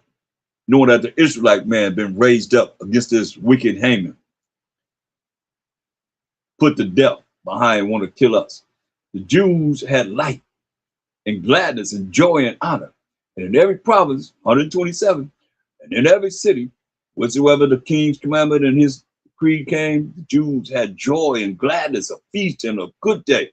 And many of the people of the land became Jews. Think about that. For the fear of the Jews fell upon them. Think about it. You're not an Israelite. And you know that the 12th month, you got from the 3rd month all the way through the 12th month, almost 9 months. And what's the talk? They gonna kill everybody. Everybody was joined with Haman. A lot of probably trying to get up out of there. Everybody that was joined with Haman to kill us, gonna be killed. You got the 1st month, the 2nd month, the 3rd month, the 4th month, the 5th month. Everybody's looking at, man, it's getting closer and closer to the time that they're gonna kill everybody that was gonna kill them. All the way to the 9th month. Yeah. So they became Jews, meaning they want to join with us. They want to be with us. Just like everybody, I can tell you, everybody gonna want to gather blackness, everybody gonna want to be with us during the time that's gonna come. Believe this. When they see that, look, I ain't gonna talk about it. Look, this is what they gonna be doing. Become a Jew, they gonna want to look. Zechariah 8 and 22-23, it says, yeah, many people and strong nations shall come to seek the Most High, power of hope, power of army of angels in Jerusalem, and to pray before the Most High.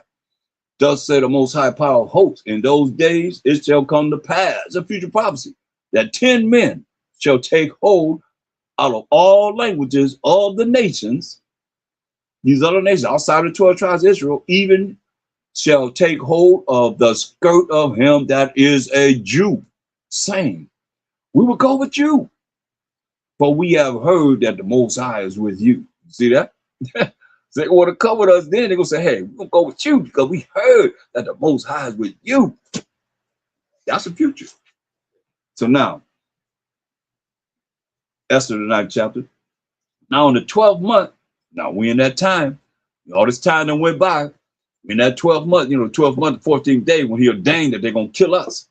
Now in the 12th month, that is the month of Adar, on the 13th day of the month of same, when the king's commandment and his decree grew near to be put into execution, all this time, y'all, you got to see that all this time, these nations know, man, they're going to get us.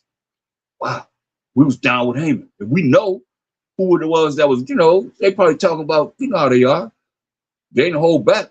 Yeah, we're gonna get y'all. We're gonna get y'all. So Esther 9. Now in the 12th month, that is the month of Dar, on the 13th day of the same, when the king's commandment and his decree grew near to be put in execution, in the day that the enemies of the Jews, not the friends, but the enemies of the Jews, hoped to have power over them, though it was turned to the contrary, that the Jews, we the Israelites, had ruled over them that hated them. This ain't no love. These nations hate us. They've always been down with those that hated us. The Jews gathered themselves together in their cities throughout all the provinces of the king Ahasuerus to lay hand on such as sought their hurt, and no man could withstand them. For the fear of them fell upon all people through the power of who? The Most High. All praise to the Most High. And all the rulers of the provinces, and the lieutenants and the deputies and the officers of the king helped the Jews. They were down with us because the fear of Mordecai fell upon them. Because now Mordecai is a bad man. He's been raised up, y'all. But Mordecai was great in the king's house. And his fame went out throughout all the provinces. For this man Mordecai waxed greater and greater. You hear that? In the Persian and Mede Empire. This Israelite Mordecai, he was raised up. He waxed greater and greater. You don't see that in this kingdom here. That's why it's got to go down. Things gonna go down as written, because we're not being raised up like this. They should be coming to us, learning what we're learning, and we're teaching. And in Shushan, the palace, the Jews slew and destroyed 500 men. And in Shushan, the palace, the Jews slew and destroyed 500 men. And Parshandatha, these are men that were down with Haman. They either Edomites down with him or the other nations down with Haman, this Edomite, that wanted to kill us. And Parshandatha and Dalphon and Alphatha and Boatha. Think about this. You just hit me just now. You ain't gonna never hear this story like this written, that we reading about in the churches. Baptist church, we're gonna go here and talk about this and relate it to you, and you a Gentile, they teaching you a Gentile. It makes no difference. It makes no sense. It makes no sense at all to them. This is our story right here.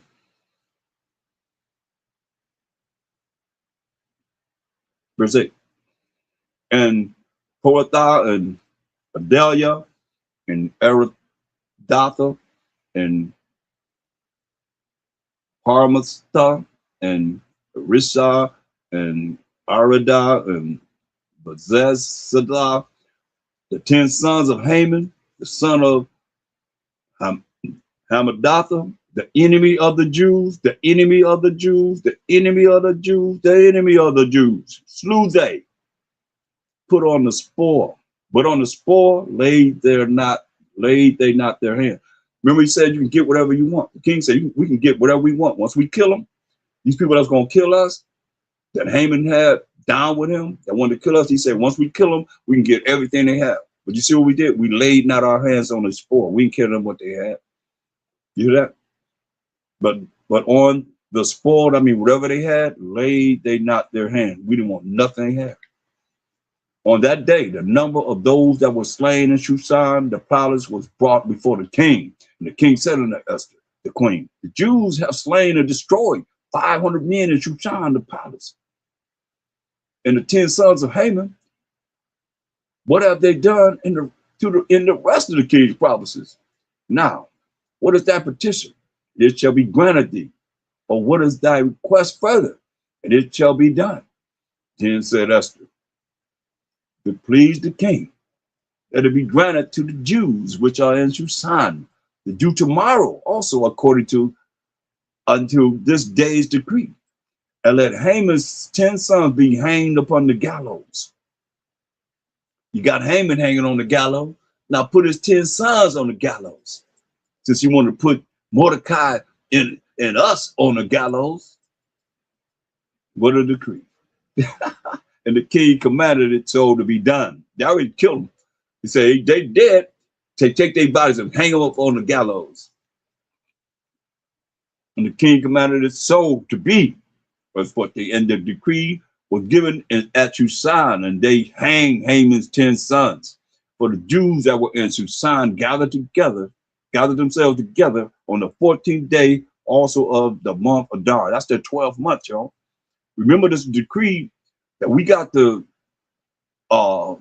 decree to be able to kill our enemies in that 3rd month on the 23rd day. So all that time we had to plot how we gonna kill them. And people knew that wanted to kill us, that the decree was reversed. And even the king's men, powerful men, was down with us, killing these other nations. But the Jews that were in Shushan gathered themselves together, verse 15, on the 14th day also of the month of Adar, and slew 300 men at Shushan. But on the prey they laid not their hand, did take nothing they had. But the other Jews that were in the king's provinces gathered themselves together and stood for their lives, and had rest from their enemies, and slew of their foes, which is enemies, 75,000. But they laid not their hands on their prey, on the prey. They ain't touched nothing they had.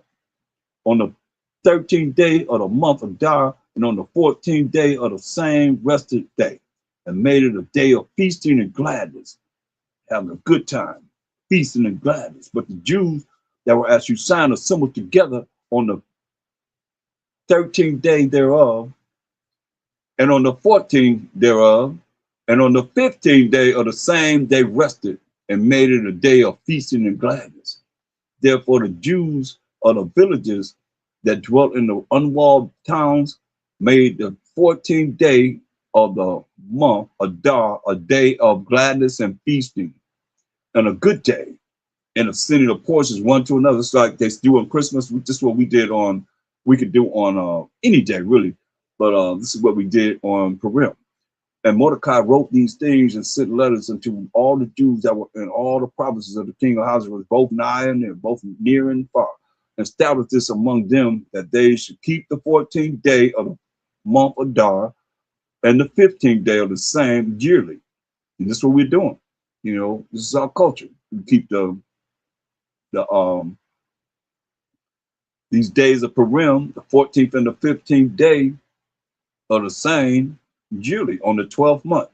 And generally, you'll know that the Passover generally is 1 month after Purim, because the Passover was on the 1st month on the 14th day. We're not talking about how, you know, because this is like the 15th day, whereas today is the 2nd of Esau's 3rd month. It has nothing to do with that, because we count this by the moon. You know, when we started our new moon or new month, and you count 14 days, and that creates the day of Purim and the 15th day. And then the 14th day of the 1st month is going to be the Passover, unless the barley in Israel is different. That's we kind of like go by it, you know. But it might be the next month, but this year it's going to should fall on the 1st of the 4th month, Passover. So it says, verse 21, to establish this among them, that they should keep the 14th day of the month Adar and the 15th day of the same yearly, 14th and 15th day. So the 15th day of the 1st month is the feast of unleavened bread, where we all come together having a feast. Where Passover was pretty much done in the home, but it could be done, you know, in a place of gathering also, but it was mainly done in the home. The 15th day is the day that we come together. That's why I'm not checking out Shai. They said, "We're gonna host the Passover." He said, in the upper room, it was just him and his disciples. Everybody else was, you know, at home doing the Passover. It was written in the law of Moses. But that's why he said, get rid of him and have him, you know, in the tomb before that evening. That's the law. But that's, you know, on that everybody gonna come together. Everybody come together on the 15th day. They will find out what they have done, you know. So verse 22nd, the 22nd verse says, as the days wherein the Jews rested from their enemies, and the month which was turned unto them from sorrow to joy, and from mourning into a good day, that they should make them days of feasting and joy, and of sending portions one to another and gifts to the poor, helping the poor. This like just like they do on Christmas is what we did for this particular day. And the Jews undertook to do as they had begun, and as Mordecai had written unto them, because Haman the son of Hammedatha, the Agagite, the enemy of all the Jews, had devised against the Jews to destroy them, and had cast purge, that is, the lot, to consume them and to destroy them.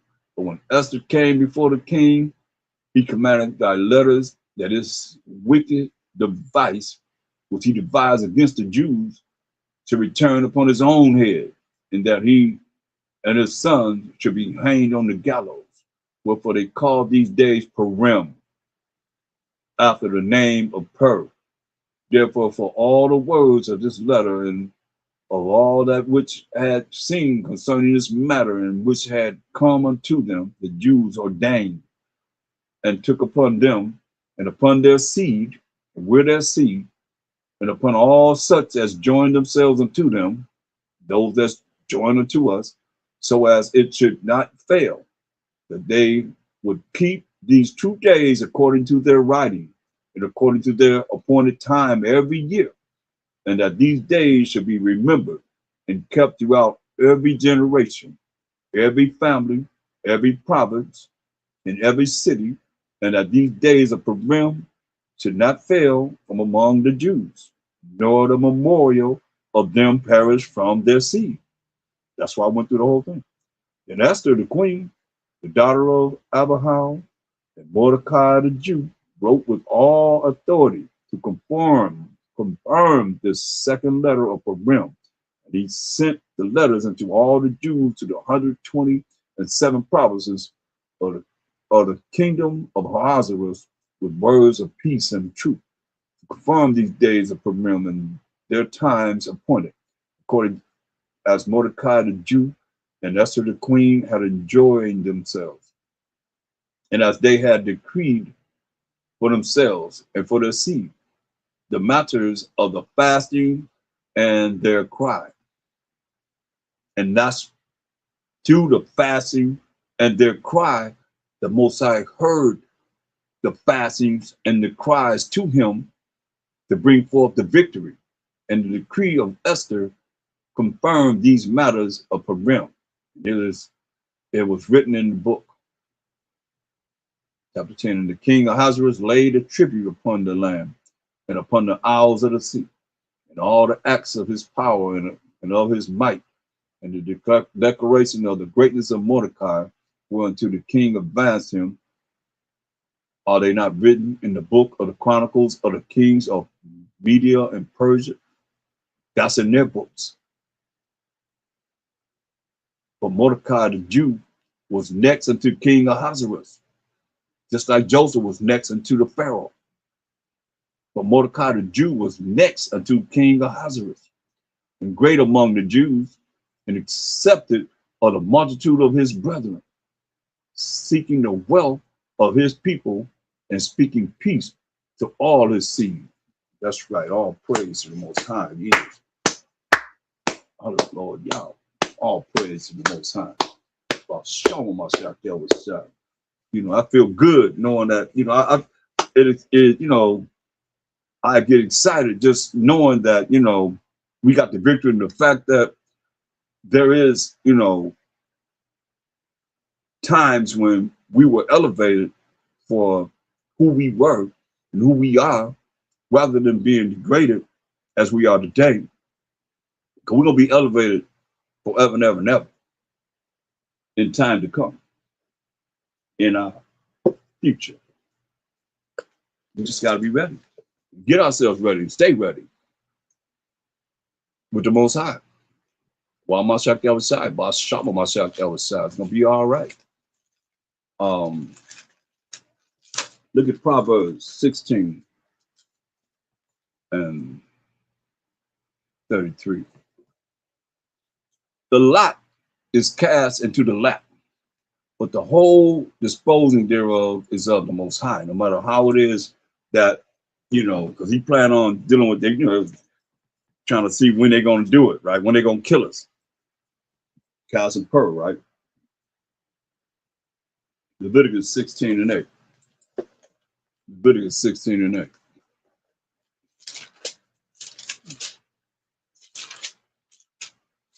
But it was reversed. We got the victory.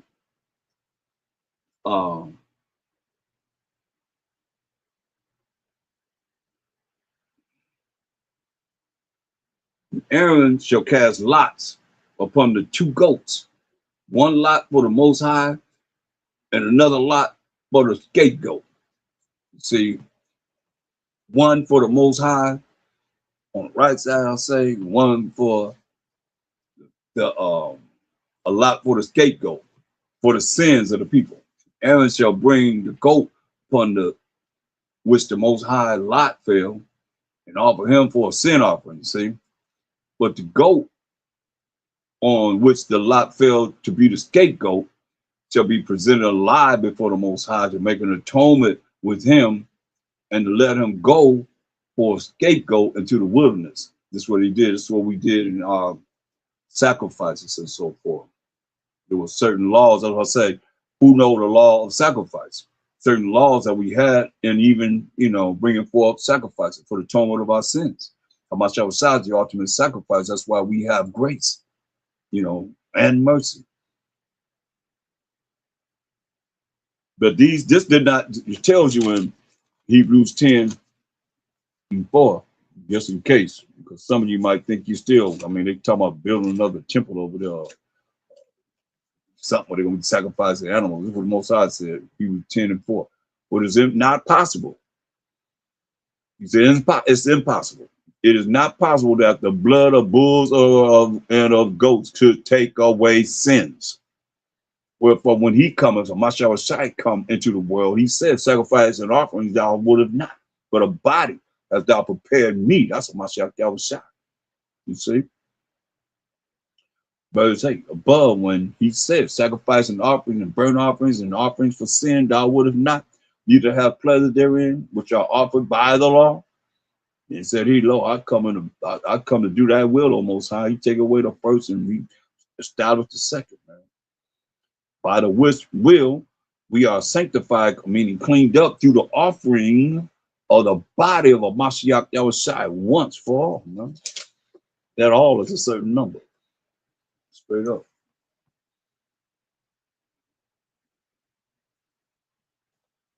Look at Deuteronomy 4. Deuteronomy 4:29. See, a lot of things that we do, these nations don't have no creativity. They do try to do the same thing. They use the same verbiage that we use and what we did, and without understanding, though, create their own way of doing things from the way we do things or have done things. Deuteronomy 4, chapter verse 29. But if from thence thou shalt seek the Most High thy power, thou shalt find him. If thou seek him with all thy heart and with all thy soul, you're going to find the Most High. Not just when you want to pray for something that you need, want him to do. Then in the end say, so be it. Let it be done. By saying amen. That's what that means. And that's ZUS last name. When thou art in tribulation, Jacob's trouble's coming. And all these things are come upon thee, even in the latter days that we in the last days now, y'all. If thou turn to the Most High thy power, you got to turn to the Most High. And shall be obedient unto his voice. Why are you going to be obedient if you're going to not do what's righteous in his eyes?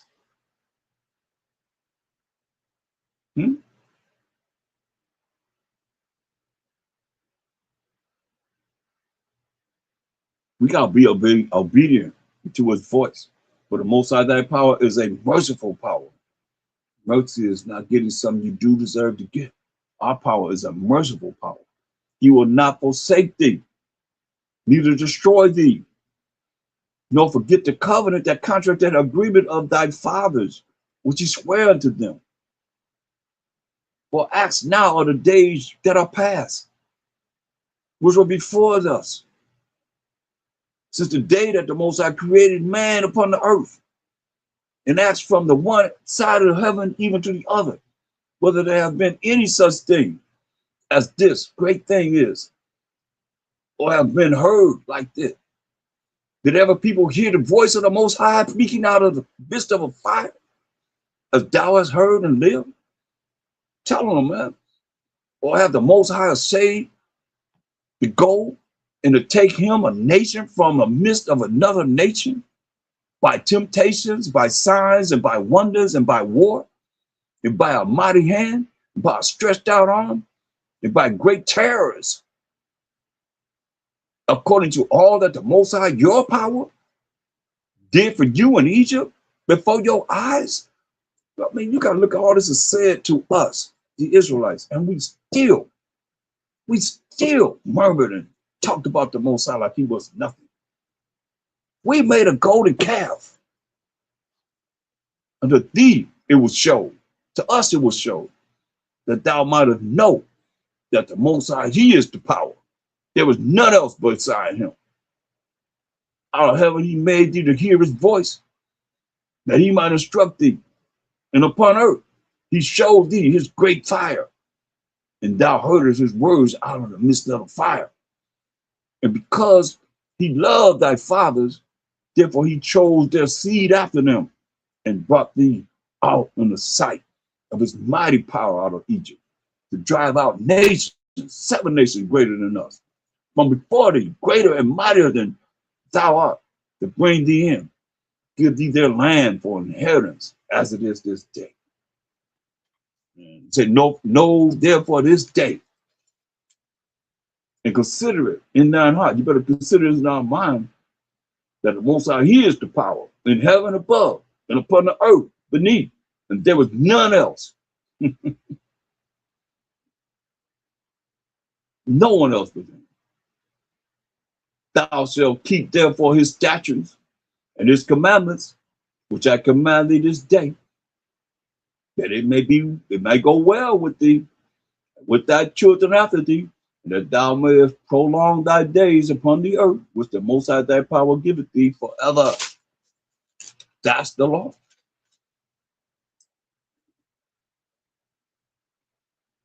Deuteronomy 5:22. These words the Most High spake unto all your assembly in the mount out of the midst of the fire of the cloud and of the thick darkness that he dwell in. So I dwell in thick darkness, y'all, with a great voice. And he added no more. And he, the Most High, wrote them in 2 tables of stone. And he, the Most High, wrote these commandments in 2 tables of stone and delivered them unto me, unto Moses. Come on. This is very important. A lot of people, they don't want to hear about the Most High, but they want to just hear about themselves, man. They don't know about the Most High. I'll tell you that. But he only hope. He only hope. I don't know what hope y'all have. He my only hope. I know that. I'm gonna keep on exalting him. I don't like nobody that don't. Got a problem with you on that one.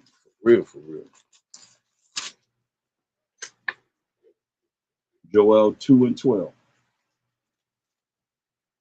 Therefore also, now, said the Most High, turn you even to me with all your heart, and with fasting, and with weeping, and with mourning, and rend your heart, rend your mind, and not your garments. So we remember Mordecai ripped he tore his garment. That was our custom. We would tear our garments and weep and pray to the Most High, to the Most High. He said, weep your mind, rend your mind, and not your garment, he said. Rend your heart, which rend your mind, and not your garments, and turn unto the Most High your power. For he is gracious and merciful, slow to anger, and of great kindness, and repent of him of the evil. Who knoweth if he will return and repent? Because his ways and thoughts not our ways and thoughts. Or leave a blessing behind him, even a meat offering and a drink offering unto the Most High your power. For real, for real.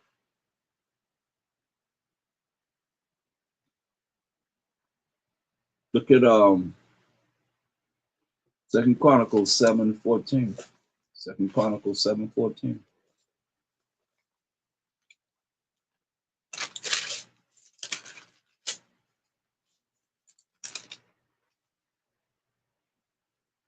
If my people, who are the Israelites, they defined in Exodus 3 and 10, my people, so you know it's not talking about any other race but the 12 tribes of Israel, Exodus 3 and 10. Come now, therefore, and I will send thee unto Pharaoh, that thou mayest bring forth my people, the children of Israel, that thou mayest bring forth my people, the children of Israel, out of Egypt. That's the my people right there. Going back to 2 Chronicles 7 and 14. If my people, who are the children of Israel, which are called by my name, Yah Sharala, shall humble themselves. It's very important, you know. Shall humble themselves. Therefore, you can't be prideful before the Most High. And pray and seek my face. Does he turn his face away from us? And turn from their wicked ways. We got to keep the moral laws, the civil laws, the dietary laws, the ceremonial laws. Then will I hear from heaven and will forgive their sin and will heal their land. Heal their land. Now mine eyes shall be open and mine ears attentive unto the prayer that is made in this place. But now have I chosen and sanctified this house, as King Solomon is saying, that my name may be there forever, and mine eyes and mine heart to be there perpetually. Most High said, you're going to be there. As for thee, if thou wilt walk before me, as David told King Solomon, if he walked before the Most High, as David, thy father, walked, and do according to all that I commanded thee, and shall observe my statutes and my judgments, then will I establish the throne of thy kingdom, according as I have covenanted it with David thy father, saying, there shall not fail thee a man to be ruler over Israel. But if you turn away, which he did, he made all them strange women bow down to their gods, made temples to their gods. But if you turn away, forsake my statutes and my commandments, which I have set before you, and shall go and serve other gods and worship them, then will I pluck them up by the roots out of my land, which I have given them. And this house, which I have sanctified for my name, will I cast out of my sight, and will make it to be a proverb and a byword among all nations. This house, which is high, shall be an astonishment to every one that passes by it, so that he shall say, why has the Most High done thus unto this land and unto this house? So why the Most High made the land desolate and this house looking like, I mean, that house was, you can't imagine how beautiful that. Solomon was the richest man in the world. He can make that house look like, I mean,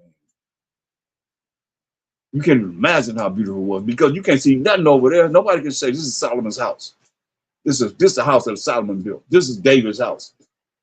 You know, what I said, you can't find that. I've been over there. You can see nothing but dirt. When he said gonna make the land desolate, like he said it, he made it desolate, y'all. And it shall be answered, because they forsook the Most High power of their fathers. You get us?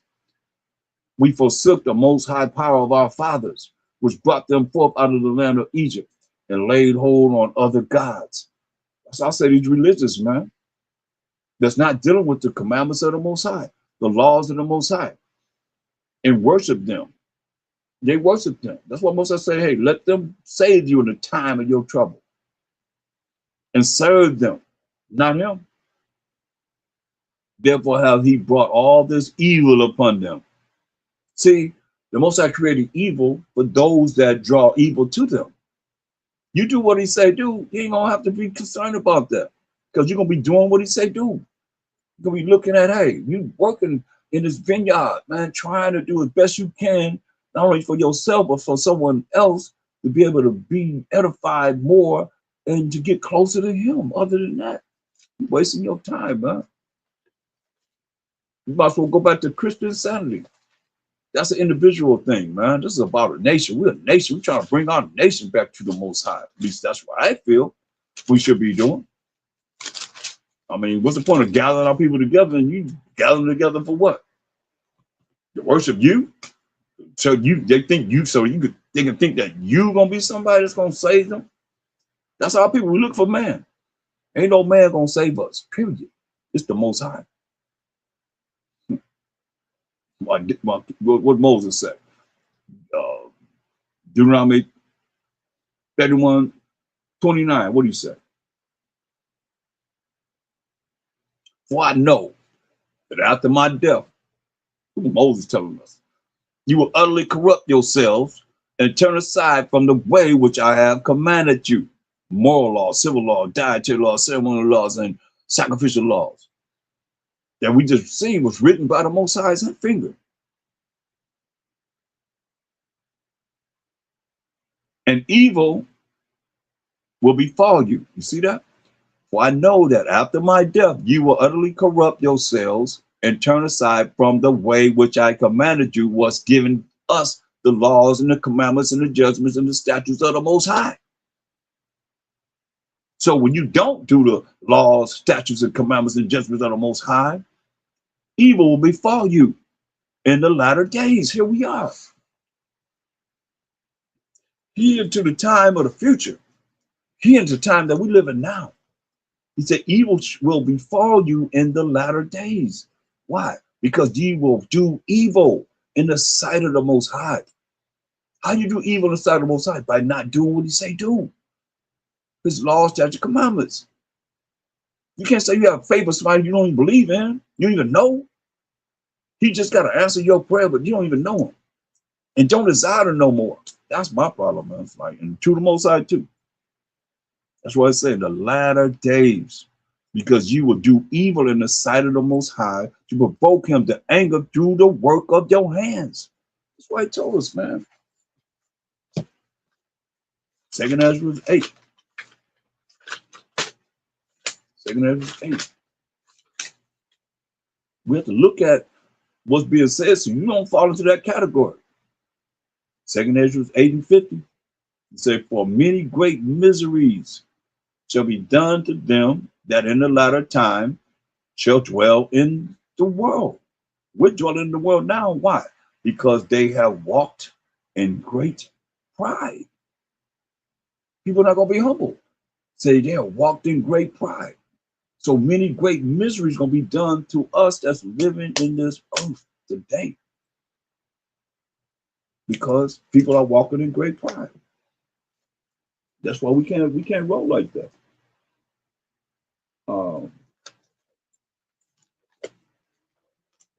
Go to Matthew the 15th chapter.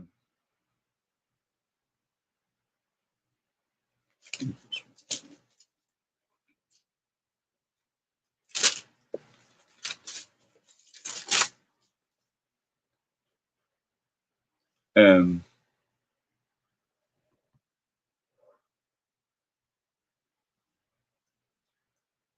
start at verse 1. Then came the two of Mashiach Yahushua, scribes and Pharisees. Pharisees were the ones that were like knowing the law and dealing with the government. And they knew they were dealing with the government and they knew the laws of the Most High, which were of Jerusalem, saying, why do disciples transgress the tradition of the elders?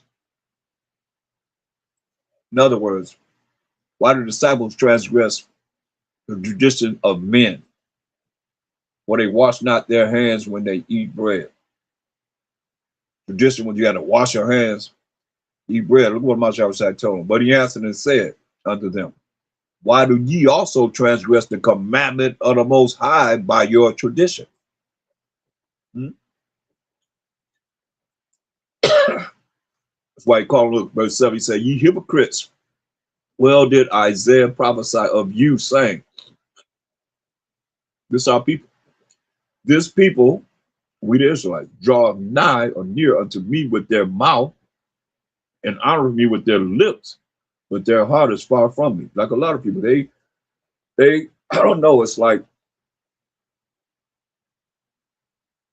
they look at when the book is open, they hold it down. They want to be holding it down, but when the book is closed, it's one thing for sure. You can't fake it but so long. That would call you hypocrites. Well did Isaiah prophesy of you, saying, this people draw near me with their mouth, like they really into this, and honor me with their lips, but their heart is far from me. Your mind is far from me. Why? Because you don't really know enough of him. When I turn the page and I'm in Jeremiah, where you at? When I turn the page and I'm in Ecclesiastes, where he's at? You there? Because look what he said. I mean, just in case you think he's not. Say, look, Luke 24 and 44. He said unto them, these are the words which I spake unto you while I was yet with you, that all things must be fulfilled, which are written in the law of Moses and in the prophets. That's from first 5 books of the Bible, and all the prophets all the way to Malachi, and in the Psalms, that David wrote, over 150, concerning me. Concerning me. Then open, once he showed himself in the law of Moses and the first 5 books of the Bible, and in all the prophets all the way to Malachi, and in the Psalms concerning himself, that's what Mashiach Yahushua is showing the disciples himself in the Old Testament that most religions don't deal with. Then open he their understanding that they might understand the scriptures. That's very important.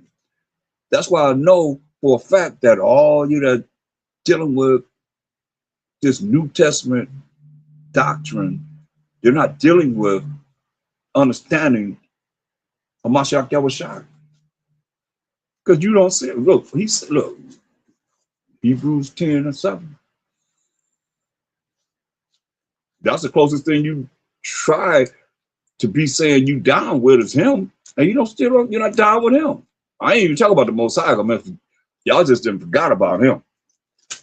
Even some Israelites, y'all just forgot about him. All praises, APTT, you can't say all praise to the Most High. Come on, man. Don't shortchange the Most High. He our only hope. Hebrews 10 and 7. Then said I, lo, I come in the volume of the book. It is written of me to do thy will, O Most High. See? That's what Mashiach was saying. We're in the volume of the book. What is he repeating? Same thing that's written in Psalms 40 and 7. I mean, that's why I say you got to know this Bible, precept upon precept, precept upon precept, line upon line upon line, here a little and there a little, to know that basically when you walk there, it wasn't no New Testament. It was only the law and the prophets. That's it. That's it, y'all. The Old Testament. So y'all don't know it, y'all don't know it. Look, Psalms 40 and 7. Then said I, lo, see if it sound familiar. I come in the volume of the book. It is written of me. I delight to do thy will, O my power. Yeah, thy law is within my heart. So how you going to dismiss the fact that he's telling you that the law, your law, the Most High's law is in his mind? The heart is the mind. What do you think? So how you going to eliminate what he's saying here that he's repeating in Hebrews 10 and 7? It's the same thing. You'll see if you go back and forth. You can go back and forth. But it says something in the New Testament, give you understanding of what it is that's already said in the Old Testament. Because that's all they had to go by. The law and the prophets. But I don't know. People they caught up in this spell. You know, so they deceive all the nations through their sorceries, their witchcrafts.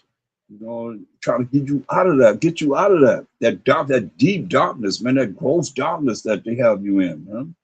Acts 13 and 15. Break this down. Tell your preachers to break this down. And after the reading of the law and the prophets, and show me where they read in the New Testament anywhere. Paul, who they believe in, show me he read Revelations. Show me what Paul ever wrote, read anything concerning the book of Revelations, from the first chapter to the 22nd chapter, verse 21. Because y'all believe in Paul. Y'all put Paul over Mashiach Yahushua. And he was killing people that called on the Mashiach Yahushua name. You y'all realize that? He had to suffer for what he did. But Shama Mashiach Yahushua, he was against that. And after the reading of the law and the prophets, that's the Old Testament, the rulers of the synagogues said unto them, saying, ye men and brethren, if you have any word of exhortation for the people, say on. Then Paul, who y'all believe in more so than Mashiach Yahushua, you pork chop eating preachers, stood up and beckoning with his hand, said unto the men of Israel, not to anyone else, and ye that fear the Most High, give audience, right? But Paul is dealing with what? The reading of the law and the prophets, y'all. Come on. Over and over again. It's got to be brought out to you because Mashiach Shai told you this. Like you say, you call them hypocrites. Hypocrites.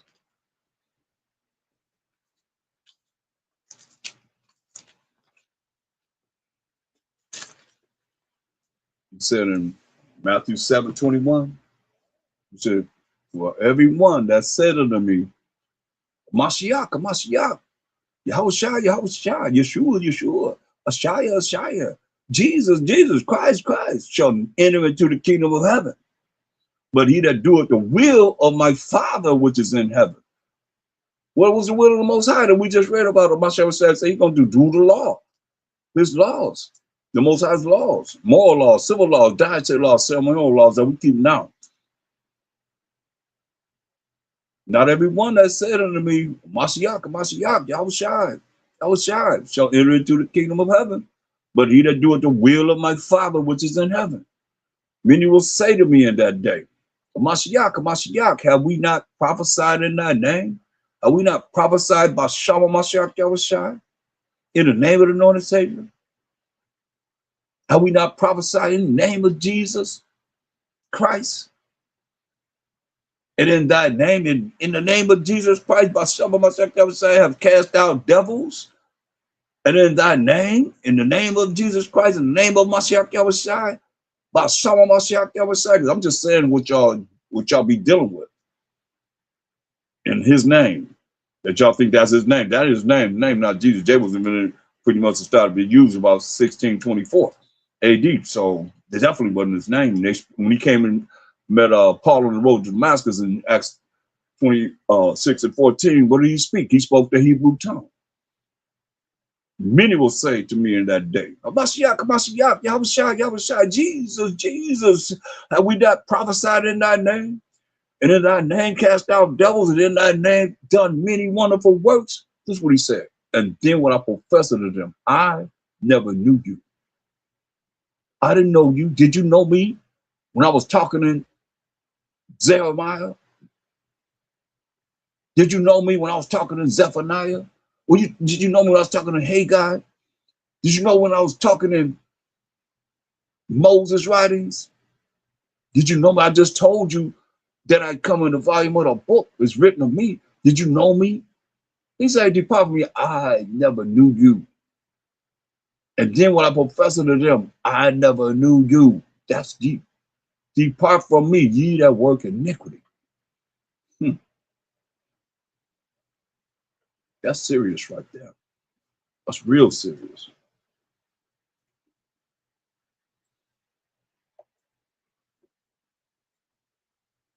He told us in Matthew 6:33, he said, seek ye first the kingdom of the Most High and his righteousness. And his righteousness. And his righteousness. And I'm telling you this. And all these things shall be added unto you. So how do you seek the Most High and his righteousness if you don't know what righteousness is? That's defined in the Bible. Deuteronomy 6:25. That's why I tell y'all, man, these definitions from the Bible is more important than what you can ever believe. Tell me righteousness means something different than this. Deuteronomy 6:25. And it shall be our righteousness. This is how we gonna find the word righteousness. If we observe to do all these commandments before the Most High our power, as he hath commanded us. You see that? That's why Revelation 14 and 12, I mean, these are basics now. Here's the patience, which deal with time, waiting on time, of the saints who are the 12 tribes of Israel. You read Psalms 148:14.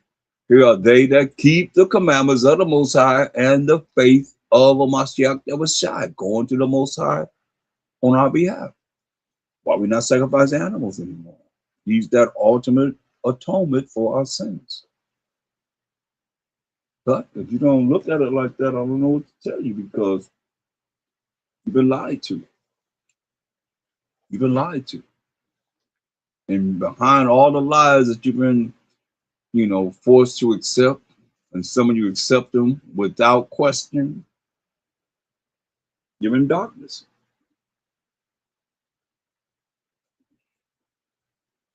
Ignorance, not knowing. That's why, it's beautiful to be able to go into this book and look at, stories like Purim, and remember, how we got the victory. Did you hear enough to know how we got the victory? The same way that we got the victory there, I could take you to the time. And we have like 4 holy days that we honor, holidays that we honor ourselves, that are getting the victory over the enemy, which generally is the Edomites. That's head honcho in charge, trying to destroy us. You have Feast of Dedication. We just had that. That came before Purim. We have Purim, and we have destruction of Nicanor. We had that. That's the day before Purim. Let me show you that. That's in the last book, 2nd Maccabees. It talks about that. In 2nd Maccabees, the 15th chapter, and once this wicked Nicanor head was cut off, and he pointed his hand up, and he cut his shoulder off from that hand, hung it up in Jerusalem. 2nd Maccabees 15, and we can start at verse 35, 36. Say, he hanged also Nicanor's head upon the tower, and evident and manifest sign unto all the help of the Most High. Praise the Most High. And they ordained all with a common decree in no case to let that day pass without solemnity, but to celebrate the 13th day of the 12th month, which in the Syrian tongue is called Adar. The same thing we're reading about in Esther. This is what it says: the day before Mordecai's day. See, Mordecai, they call it Purim. They call it Mordecai's day. Remember, he was elevated. Mordecai was elevated. All you that was in there, to hear the whole lesson. So that's the 13th day. We call it destruction of Nicanor, that we have on the 13th of the 12th month. The 14th and the 15th day are the days that we got the vengeance on our enemies in the Persian Media Empire. Now this didn't exist during the time that we had Mordecai's Day. This came after that because we're in the Greek Empire. And the Greeks took down, Alexander the Greek took down the Persian Media Empire. We're in the Persian Media Empire. That's why I say the Bible is a history book. So now this is ordained to be a day before Purim, or Mordecai's Day, as they call it here, which is on the 14th and the 15th, where the day of destruction of Nicanor is on the 13th, that day before Purim, or Mordecai's Day, you see?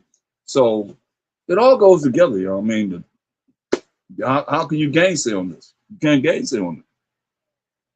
But Job 13:4 says what? Job 13:4. But ye are forgers of lies. They're gonna lie to everyone, man. Ye are all physicians of no value at all. Psalms 119:69. Everybody been lied to think their lies are the truth. That's why we got to look at this Bible and dissect it for what it is. Psalms 119:69. The proud have forged a lie against me, but I will keep thy precepts with my whole heart. See, the proud, they the ones forge lies against you. But remember, these last days gonna be great miseries. We read that in 2nd Ezra 8:50. Gonna be great miseries on this world, in this world at the last days, because people that walked in great pride.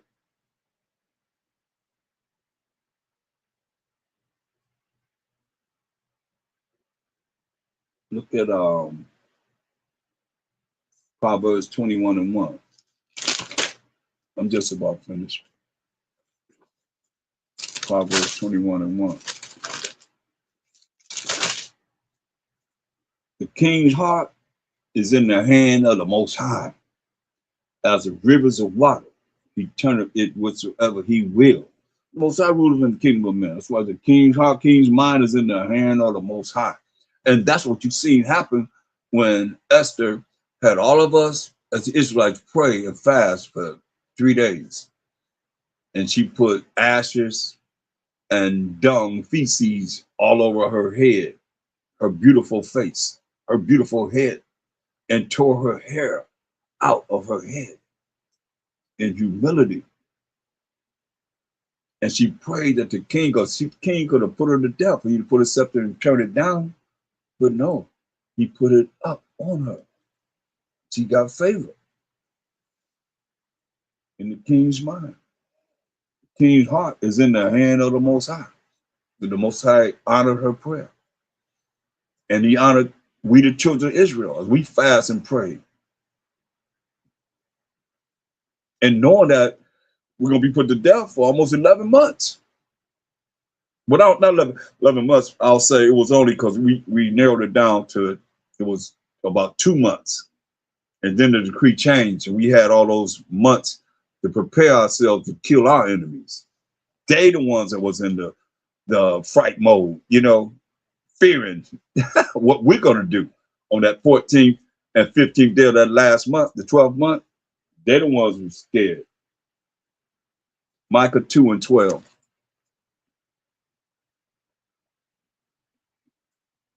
All praise and glory to the Most High. I will surely assemble, O Jacob, all of thee. I will surely gather the remnant of Israel. I will put them together as the sheep of Basra, as the flock in the midst of their fold. They shall make great noise for reason of the multitude of men. The breaker is come up before them. They have broken up and have passed through the gate and are gone out of it, and their king shall pass before them, and the Most High on the head of them. Straight up, man. All praise and glory to the Most High. Yeah.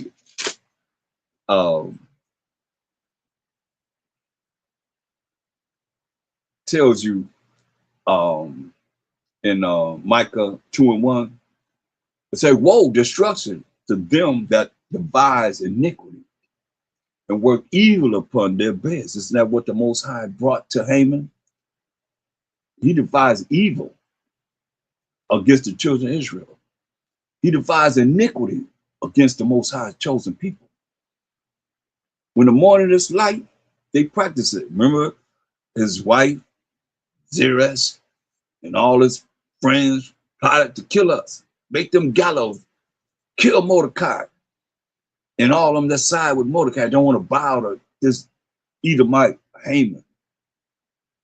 Woe to them that devise iniquity and work evil upon their beds. When the morning is light, they practice it. Remember, he built them gallows in the morning. When the morning came, he built them gallows to hang us on, because it is in the power of their hands. He had that power. Remember, he was right under the king. And they covet fields and take them by violence. Everything they got. They covet fields, they look at what they want, desire what you have, and they take it by violence. They're taking things by violence right now. And take them by violence in houses and take them away. For they oppress a man in his house, even a man in his heritage. And he said, what he planned on doing? That's what he planned on doing. Therefore, thus said the Most High, behold, against this family do I devise an evil, for which ye shall not remove your necks, neither shall ye go haughtily, proudly, for this time is evil. Straight up. This time is evil. And knowing that, if you don't get closer and closer and closer as you can to the Most High,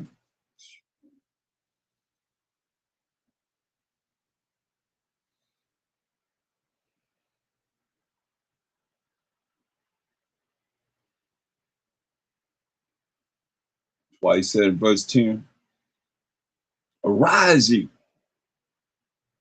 and depart. But this is not your rest. It's not our rest, y'all. Because it is polluted. It shall destroy you, even with the sword destruction. You know? It's going to destroy you, even with a sword destruction. You be part of this world. That's why James 4:4 says what? I was going to destroy you.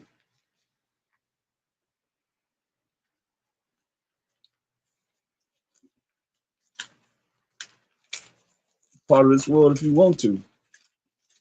It's an evil world. James 4:4 says what? Ye adulterers and adulteresses, know ye not that the friendship of the world is enmity with the Most High? It's what's going to destroy you. You're at war with the Most High. You're going to fight the Most High? He said the friendship of the world is enmity with the Most High. That means you at war with him. Whosoever therefore will be a friend of the world is the enemy of the Most High. So you all joined to this world when the Most High told us in Revelation 18:4. I mean, it's all here. You can talk to you how you want to hear. That's another thing. But he said that. I heard another voice from heaven saying, Revelation 18:4, come out of her, my people, that you be not partakers of her sins. Her sins. Breaking the Most High's laws. The same sins, the laws that they say you're not under, but you're under grace. Come on. You're going to be judged by the Most High's laws. That you be not partakers of her sins, and that you receive not of her plagues. He can bring on plagues on this earth, man. People ain't recognizing. Some of you already got plagues. Don't even realize they ain't just manifested. They turn stuff, when they turn stuff up on you that you got inside you, man, you're gonna find out. Shoot, man. This man is the beast. Y'all play with him if you want to. You better understand. You better know the Most High. I know that. He our only hope. He the only hope. I mean, they got all kind of things planned. Already planned certain things. I mean, what would you do when they tell you this gonna help you? And it don't help you, but it be something for them, their benefit. We gullible, man. Nothing but a bunch of robots and robotees. Job 9. I don't care. People be talking about they this way, they radical this way, that way. Do this. Okay, yes, master. Okay, all right. And did what he told him to do. Job 9:21. Though I were perfect, yet would I not know my soul. I would despise my life. That's right, man. He said, though we be perfect, yet would I not know my soul. I would despise my life. But see, Job messed up. What the Most High said, Shaitan on him because he went off. He was off. See, one thing I'll tell you, knowledge puffs up, and riches and all the things you can get can puff you up, you know. And in the end, you got to deal with it. No matter what, we got to deal with the Most High. And that's what people really, want to dismiss to the fact that they be in their own mind. But then, okay, well, how do you justify your mind of thinking from these scriptures? That's why the Most High said, seek ye out of the book of the Most High and read. No one of these shall fail. None shall want to make. You can't mess nothing with it. Not even your own mind, your own thoughts. You can't match nothing with this. If you say something, it's got to coincide with this. This is why the Most High Jack Job. Some of you might, put yourself there. Hope you don't. It says Job 34:4. Job 34:4. For Job has said, I am righteous. And the Most High have taken away my judgment. But Job have said, I am righteous. That's not cool with the Most High. Think you all that. Man, we ain't there at all. This day we might have had a great day. We ain't sinning or whatever, but who knows? What'd he say? Job 33:9. I am clean without transgression. I am innocent. Neither is there iniquity in me. There it is.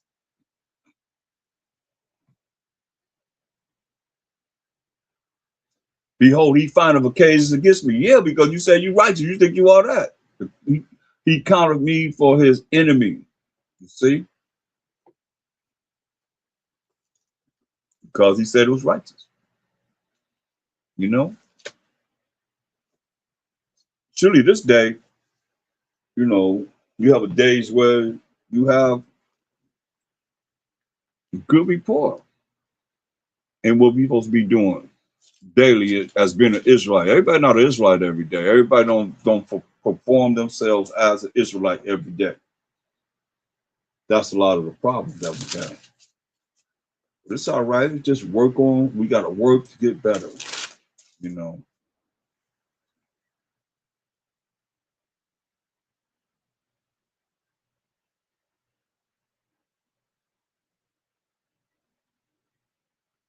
Proverbs 14:8. Proverbs 14:8.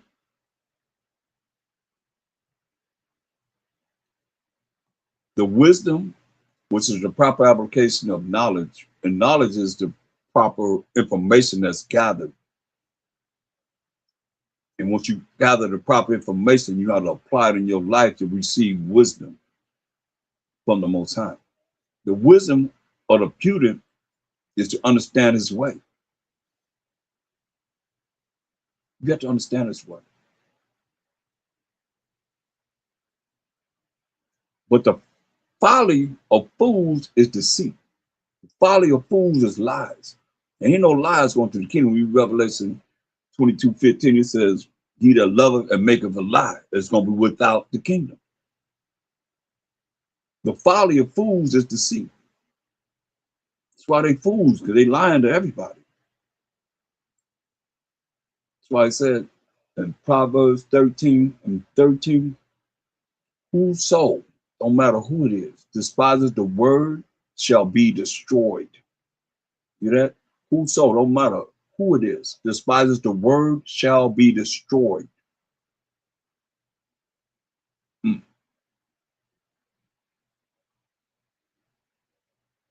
But he that feareth the commandment shall be rewarded. You that are afraid to break the commandments, you're going to be rewarded. It tells you in Proverbs 12:8. A man shall be commended according to his wisdom. That's not in this world.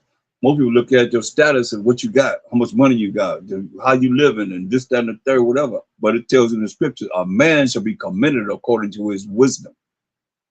But he that is of a perverse heart shall be despised.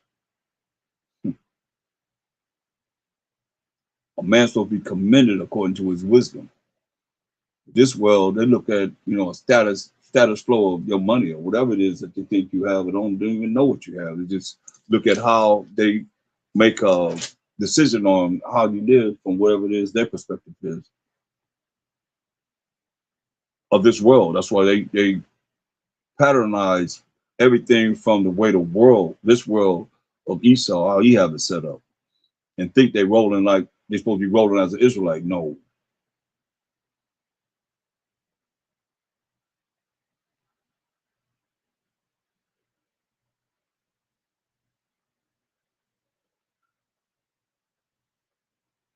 Through desire, this is Proverbs 18:1. Through desire, a man having separated himself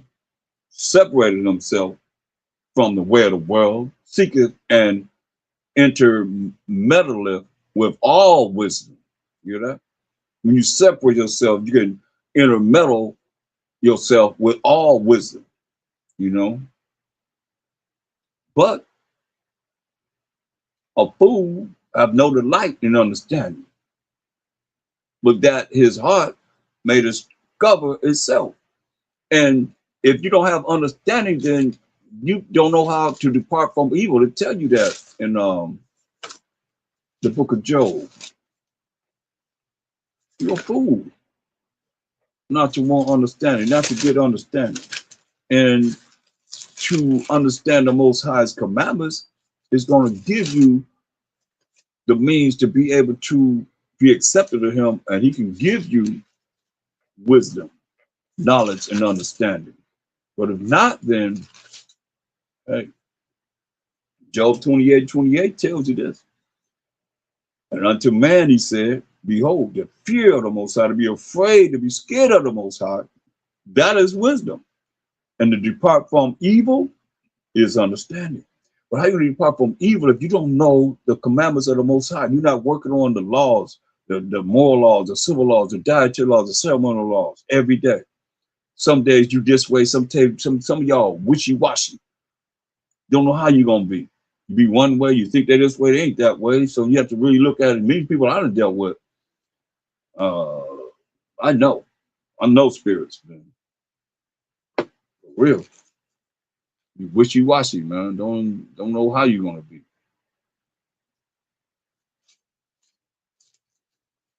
I know one thing, you better be knowing these scriptures and roll with these scriptures through the time that's coming, because we at war.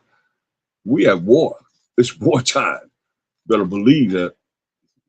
You know what rock you need to come up from under. It's real. Look, Psalm 18:13. The Most High also thundered in the heavens, and the highest gave his voice. He's speaking thunder. That's his voice. Hailstones and coals of fire. Yeah, he sent out his arrows and scattered them. And he shot out lightnings and discomfited them. Then the channels of waters were seen, and the foundations of the world were discovered at thy rebuke, O Most High, at the blast of the breath of thy nostrils, man. Come on. Job 4:7.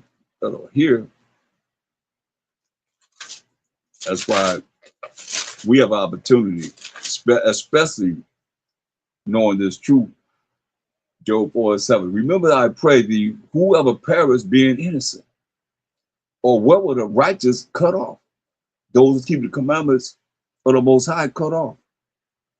Even as I have seen, they that plow iniquity, just like we seen Haman plowed iniquity against the children of Israel, and sow wickedness, and he sowed wickedness, reap the same. Oh, we're gonna hang Mordecai. Oh yeah. Well, see what the Most High have to say about it. Who ended up getting hung? Haman and his 10 sons. They killed him before they hung him. They were dead. They hung him on the gallows anyway. He was already dead. But they hung him on the gallows, all 10 of his sons. That's why I say, by the blast of the Most High, they perish, and by the breath of his nostrils are they consumed. He take back his breath, you finish. Better believe it. That's why I think I'm gonna go into look at 2 Thessalonians 2. If you look at the first one, I was finding, I don't think it went up on my YouTube page. I don't know what happened from last night's lesson. I know it's on HOI LA. It's on there. If you want to see the last night's lesson. 2 Thessalonians 2.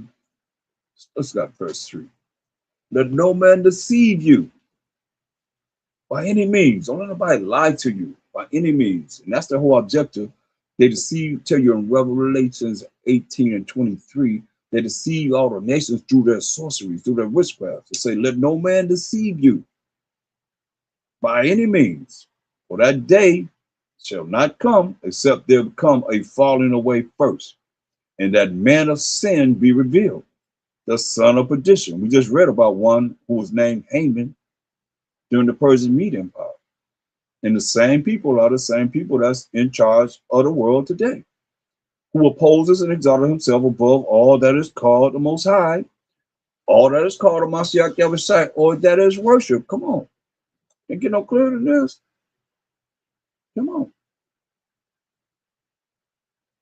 So that he, as the Most High, as the Mashiach Yahushua, sitting in the temple of the Most High, showing himself that he is the Most High.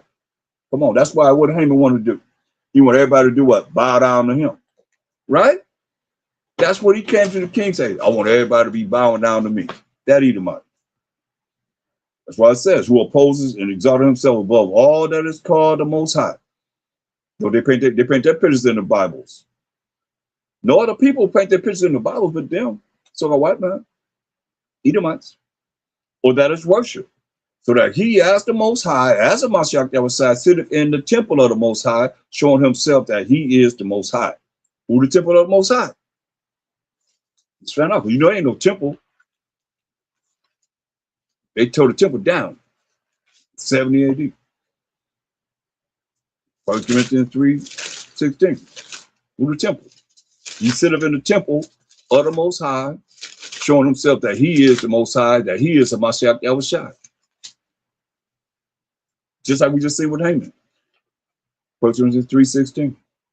Know ye not that ye are the temple of the Most High, and that the Spirit of the Most High dwelleth in you? So who is he talking to? Let's go back to verse 1. Let's see if we can find out who Corinthians is talking to. Paul,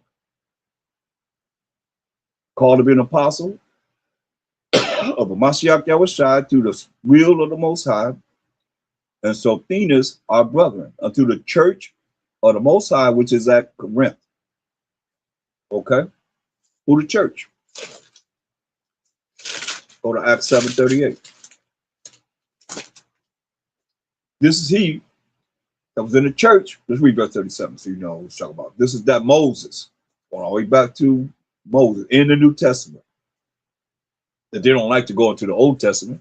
But we in the New Testament, you talk about the law of Moses during the time of us being in the wilderness. This is that Moses was said unto the children of Israel, who we are,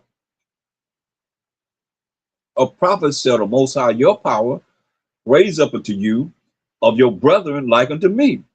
Him shall ye hear. That's Deuteronomy 18:15 and Deuteronomy 18 and 18.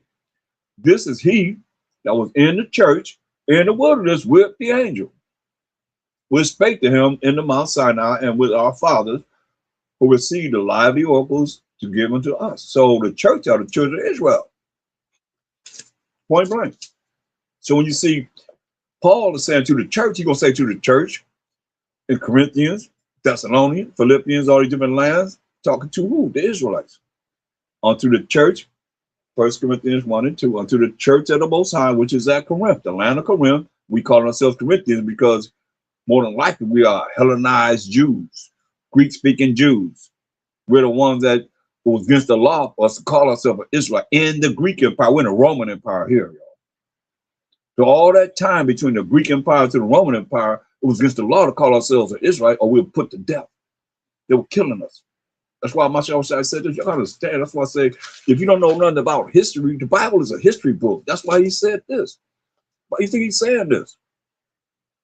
In Matthew 11:11. You said that. But 12. And from the days of John the Baptist until now, the kingdom of heaven, which we are the kingdom of heaven, suffereth violence. You hear that? And the violent take it by force. Who was ruling during the time of John the Baptist? The so-called white man, the Romans. He said, and from the days of John the Baptist until now, the time that he's speaking right there, the kingdom of heaven, which we are, the 12 tribes of Israel, the kingdom of heaven, suffereth violence, and the violent, he called the so-called white man, the violent take it by force. You see? That's why, going back to 1 Corinthians 1 and 2, unto the church of the Most High, which is at Corinth. We, the Israelites, call ourselves Corinthians by the lands we lived in, so we wouldn't be identified as Israelites. To them that are sanctified, cleaned up by Shalom Mashiach, called to be saints. Who was that? Who the saints? Called to be saints. Psalms 148:14.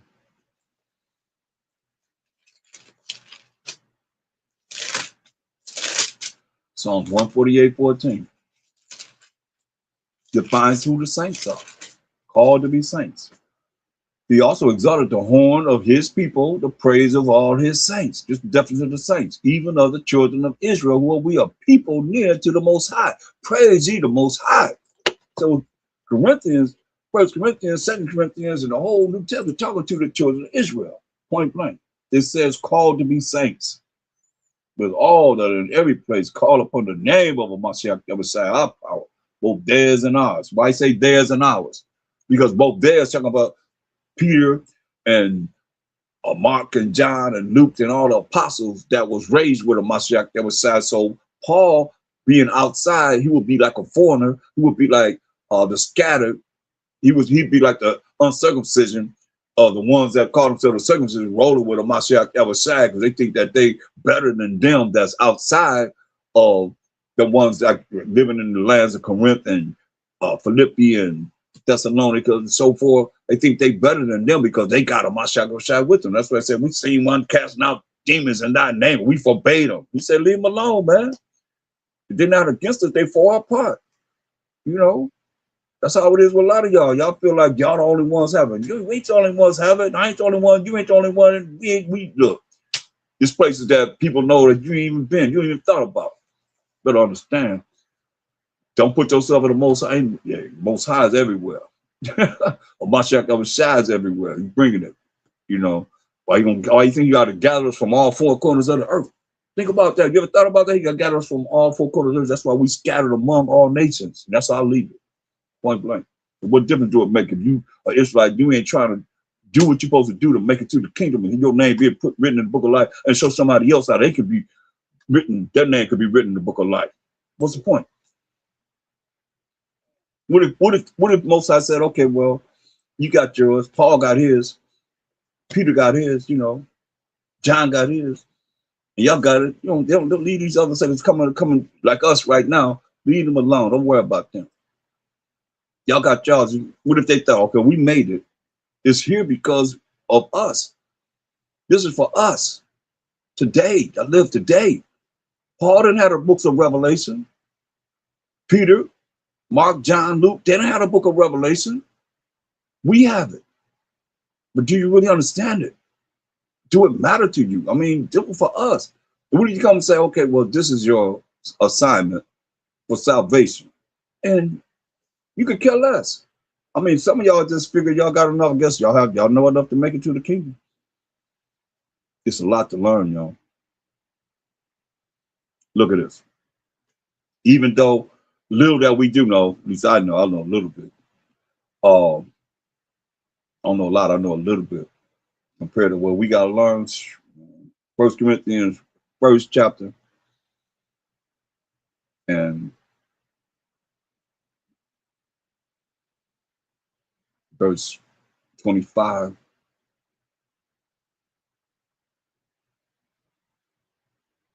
Look at verse 24. It's very important. But unto them which are called, both Jews and Greeks, for those that are called, both Jews and Greeks. So it's the Israelites and the so-called white people? That's all? Is that what you think? Those Greeks, like I say, they Hellenized. These Corinthians, living in the land of Corinth, call themselves Corinthians, Israelites. It says with the saints, to the saints, with the saints. And mostly all the New Testament. They call themselves Greeks. Why? Because, let me show you. And certain things have to be, I guess, said over and over again, but it could be new people that's here.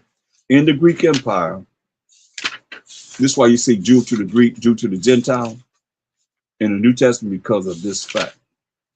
And Second Maccabees, this is the Greek Empire under wicked King Antiochus Epiphanes, one of Alexander's wicked king's sons that he had set over his kingdom when he died at the age of 32 years old. But this is for us. Look what it says. In Second Maccabees 6:6. Neither was it lawful for a man to keep Sabbath days or ancient feasts. That's where they took away all our customs. You heard, if you go back and look at the lesson that I've done today and yesterday, even in the Persian and Median Empire, that was before we're here in the Greek Empire. You understand? What was Haman saying? Let me show you what they knew. They knew this. It was said. It was said.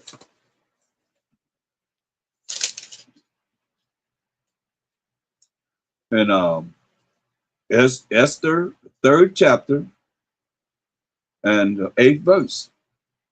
This is in the Persian Median Empire. And Haman, who this whole conversation's been about all night, said, and Esther and Mordecai and King Ahasuerus, and Haman, this is an Edomite that the king put under him. King Ahasuerus put under him. And Haman said unto King Ahasuerus, there is a certain people scattered abroad and dispersed among the people in all the provinces, 127 provinces of thy kingdom. And their laws are diverse, meaning different from all people. You hear that? And their laws are diverse, different from all people. Neither keep they the king's laws. Therefore, it is not for the king's profit to suffer them. That was him talking to the king, getting ready to have the king make a petition to kill us. Because our laws are not like anybody else's laws. Because when you read Psalm 96:5, it says, for all the gods of the nations are idols, but the Most High made the heavens, because they worship the sun, the moon, the stars, everything you could think of, except for the Most High power of Abraham, Isaac, and Jacob. So we in the Greek Empire, and this is only, we knew who we were. You see, we knew to keep the laws and statutes, commandments of the Most High in the Persian Median Empire. But when we came into the Greek Empire, when the so-called white man came into power, that's why I told you in First Maccabees, all praise to the Most High. When you turn that page, you go right there, that's the Most High. All praise to the Most High. About Shalom, y'all say. First Maccabees 1:9, it says, this is Alexander the Greek taking down the Persian Median Empire we just read about in Esther. Here he is. That's why I say you got no history. You don't know about history. The Bible's a history book. What did it say? All praise to the Most High. It said, and after his death, that's after Alexander the Greek death, they all put crowns upon themselves, his 4 generals that he chose to rule his kingdom. So did their sons after them many years. So they passed it down to their sons many years. And evils were multiplied in the earth. You see, evils are multiplied in the earth. When the Greeks came into power. You see that? That's why when you go to Second Maccabees 6 to 6. I'm here because I'm telling y'all why they say to the Jew and to the Greek, to the Jew and to the Gentile in the New Testament. This is why. 2 Maccabees 6 and 6. Neither was it lawful for a man to keep Sabbath days or ancient feasts, or to profess himself at all to be a Jew, or to profess himself at all to be a Jew, or to profess himself at all to be a Jew or an Israelite. And if they did, what was the judgment? Verse 9.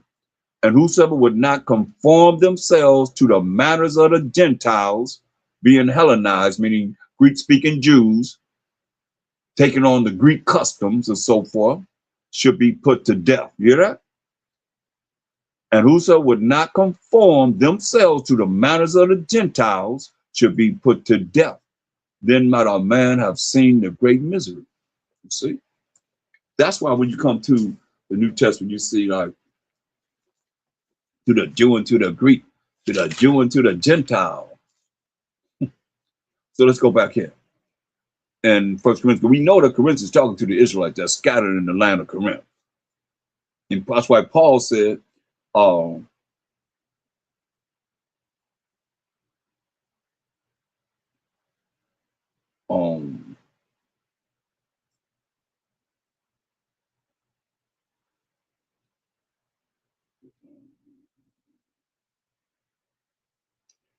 why he said in verse 2 of 1 Corinthians, first chapter, unto the church of the Most High, which is at Corinth, in the church of Israel. We define that in Acts 7:38. That's who was in the wilderness.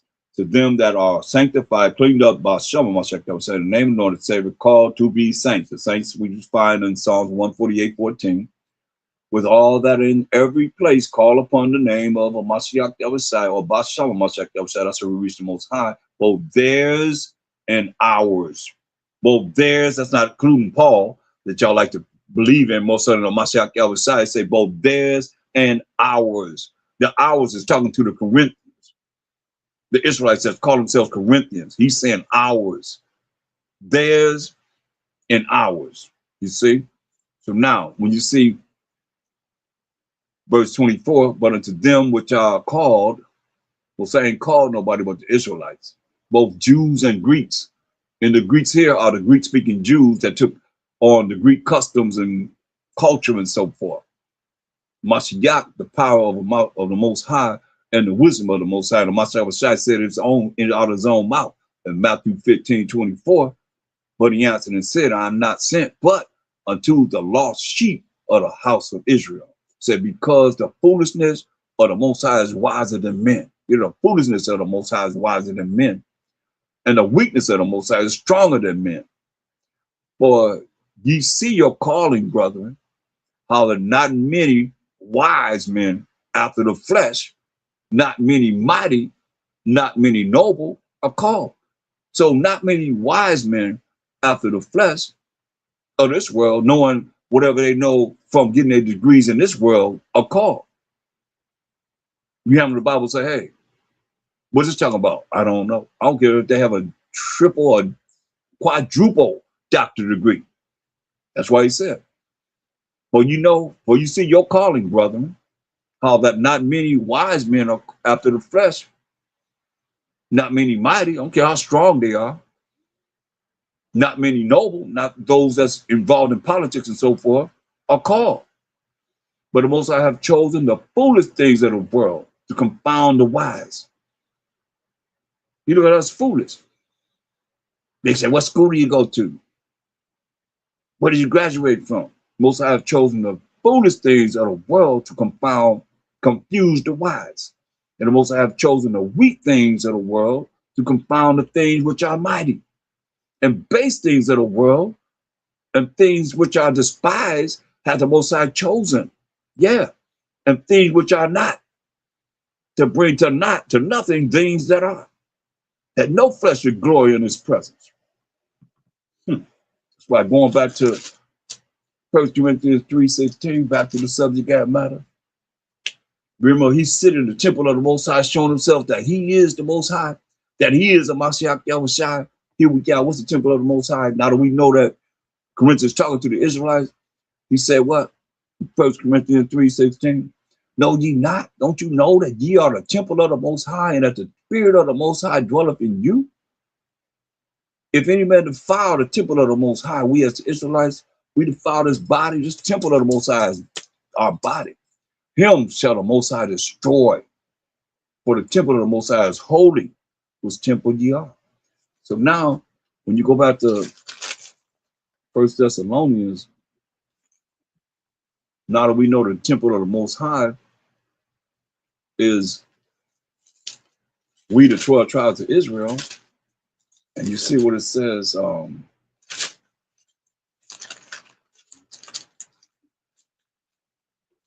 2 Thessalonians 2 and 4, it says, who opposes and exalted himself above all that is called the Most High. You see how Haman wanted to be elevated. He wanted everybody to bow down to him. And Mordecai wasn't bowing down to him. He bowing down to no man. Who opposes and exalted himself above all that is called the Most High, or that is worship. He wanted to be worshiped, so that he, as the Most High, sitteth in the temple of the Most High, showing himself that he is the Most High. That's what's up. That's what we just seen. Remember ye not that when I was yet with you, I told you these things, and now ye know what withholdeth, that he might be revealed in his time. For the mystery of iniquity, the mystery of this wickedness that he can bring forth does already work. Because he's where? In the Roman Empire. Only he who now letteth will let, until he be taken out of the way. Till he be taken out of the way. Till the time of the Gentiles over. And then, so that wicked be revealed, whom the Most High shall consume, and the Mashiach shall consume with the spirit of his mouth, and shall destroy with the brightness of his coming. And what's coming out of his mouth? Revelation 19:15. He's going to destroy with the spirit of his mouth. What's coming out of his mouth? Revelation 19:15.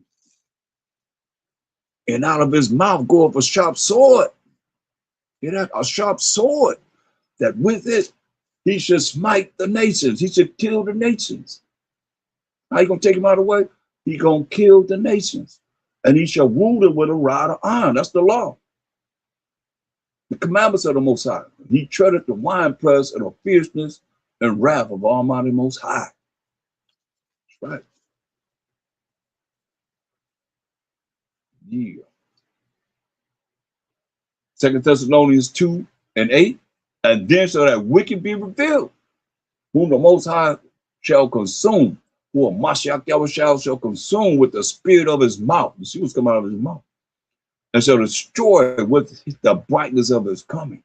Even him whose coming is after the working of Satan, with all power and signs and lying wonders. You see that? All working of Satan. Why? Because, I mean, Satan told him, I said, what? He showed him all the kingdoms of the world and said, all could be yours if you do what? Bow down and worship me. What they've done. All the kingdoms of the world, even us ruling the business here in power, bow down and worship Satan. We wasn't dealing with being righteous during that time, man. From the time he showed them, I shall say, all the kingdoms of the world to the end of the world, man, they worshiping Satan.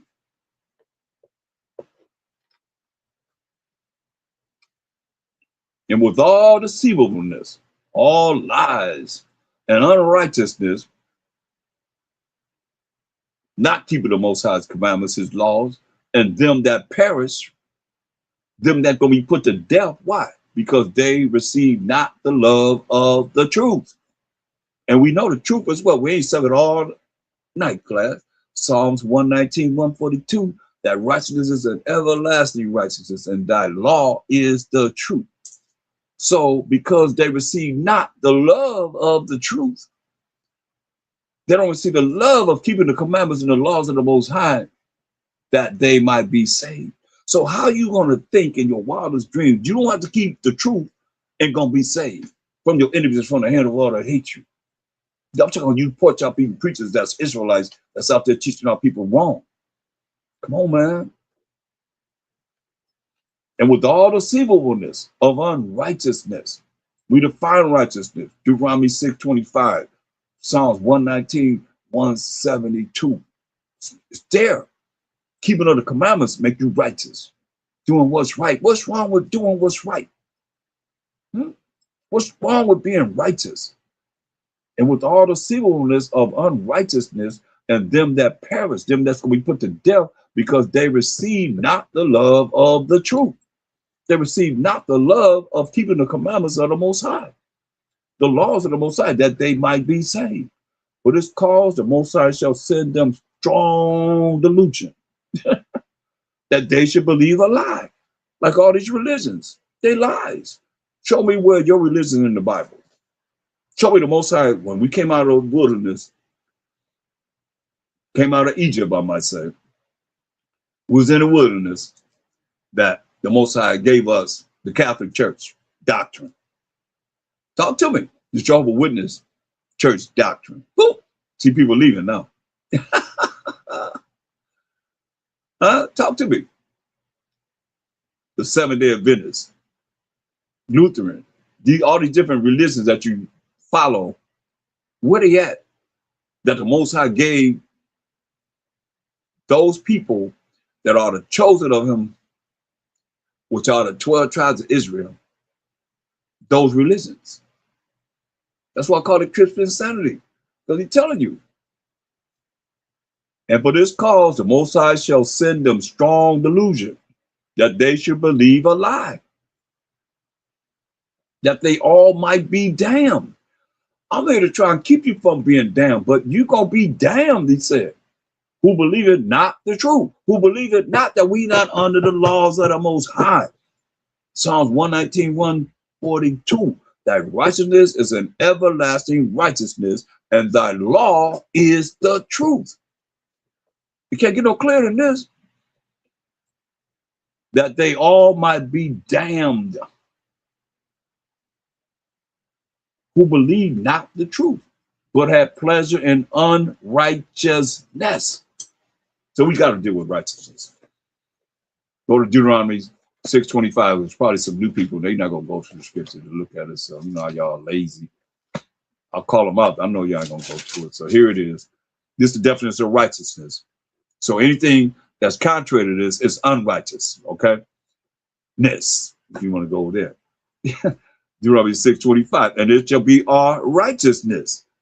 This is the definition of righteousness. If we observe to do all these commandments before the Most High, our power, as he have commanded us, that's how you be righteous. So he's telling you, point blank, and let's look at Psalms 119, 142. We know our class, we know it by heart.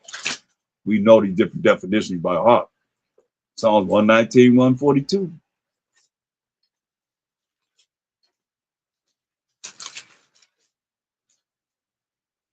Thy righteousness is an everlasting righteousness, and thy law is the truth. So when you see the truth, it's talking about the laws of the Most High. Okay? And I got something for you Christians, you Christian insanity people too. They call yourself Christian. Listen at this. 2 Thessalonians 2 and 12. That they all might be damned who believe not the truth, but have pleasure in unrighteousness, have pleasure in not keeping the commandments of the Most High, not keeping the laws of the Most High. You're going to be damned, he's saying. Now, some of you might say, well, the truth is Jesus Christ. Okay, because you go to St. John 14 and 6. But let me give you the understanding of that. Now that we know that the truth is the laws, the commandments of the Most High, what is he saying here? Much Abishai said unto them, you know, this is St. John 14:6. I am the way, the truth, and the life. No man cometh to the Father but by me, right? So what is he really saying? I am the way to show you how to follow the laws and the commandments of the Most High, which is the truth and the life. That's going to lead to everlasting life, y'all. No man cometh to the Father but by me. And there's no New Testament when he's saying it. So what is he saying? Bring it out spiritually. Because he's saying, no man come to the Father but by me. What is he really saying? Ain't no New Testament. There's only the law and the prophets. That's all. You can't show me nowhere he stood up in any temple and read from the New Testament. Wasn't no New Testament. New Testament was compiled in 325 AD, y'all. Come on. In the Council of Nicaea, they put all these books together. Then your Protestants took out the Apocrypha. Eventually, the 14 books here, y'all took that out of the King James 611 Bible. 14 books you took out. That's why y'all don't know but so much. You don't know the Greek Empire because it's right in here. You just know for the matter of fact, it don't even matter about what happened before the Roman Empire because y'all even know it. If you ain't studied history, the Bible is a history book. Look, where do it start? Genesis 1:1 says, in the beginning, I have created what? The heaven and the earth. What was before that? Talk to me. What was before that? The Bible's dealing with from the beginning to the very end of this world that we in right now. And talk about the world to come. But, you know, that's not dealing with history. That's dealing with a timeline of stories of what's going to happen, what happened in the past, the present that we're dealing with right now, to the future. Point blank. That's the Bible. So he's telling you, he's the way to show you how to follow the laws, the commandments. Did you sin? He didn't sin. That's what he's telling you. He's an example. So I'm going to wind it down because I think I would, if I don't stop, I'll keep going. So I'm gonna wind it down. I'm gonna say, give me a like if you can, and share the video, and hit the bell so you know when I come on. I'm coming on. We have classes on the second day. Brother Sadiq have a class from 8 o'clock, and we have classes on the fourth day. I have class at 7 p.m. They always my classes usually be about 7 p.m. Pacific time, and the Sabbath night, 7 p.m. Then we'd be on street teaching on the streets of Hollywood on the Sabbath day, starting at 1:30 p.m. Pacific time. So I hope it was edifying. I hope you will share it or give me a like. It don't take much to give a like, you know, since y'all don't support financially, you can at least hit the bell for me. Give me a like so other people, other Israelites can help other people to be able to hear what it is. And your little finger pushing that button could help somebody else, you know, go in the books for you. Oh, they only got it because you pushed it and rolls it up to say, oh, wow, let me go and see what's going on here to be able to get this truth, y'all. And with that, I say, Kwam Most High, power of Abraham Master, Jacob Kwam Mashiach Yahweh Shai, and Kwam Yasharella, and I'm out. The water, y'all.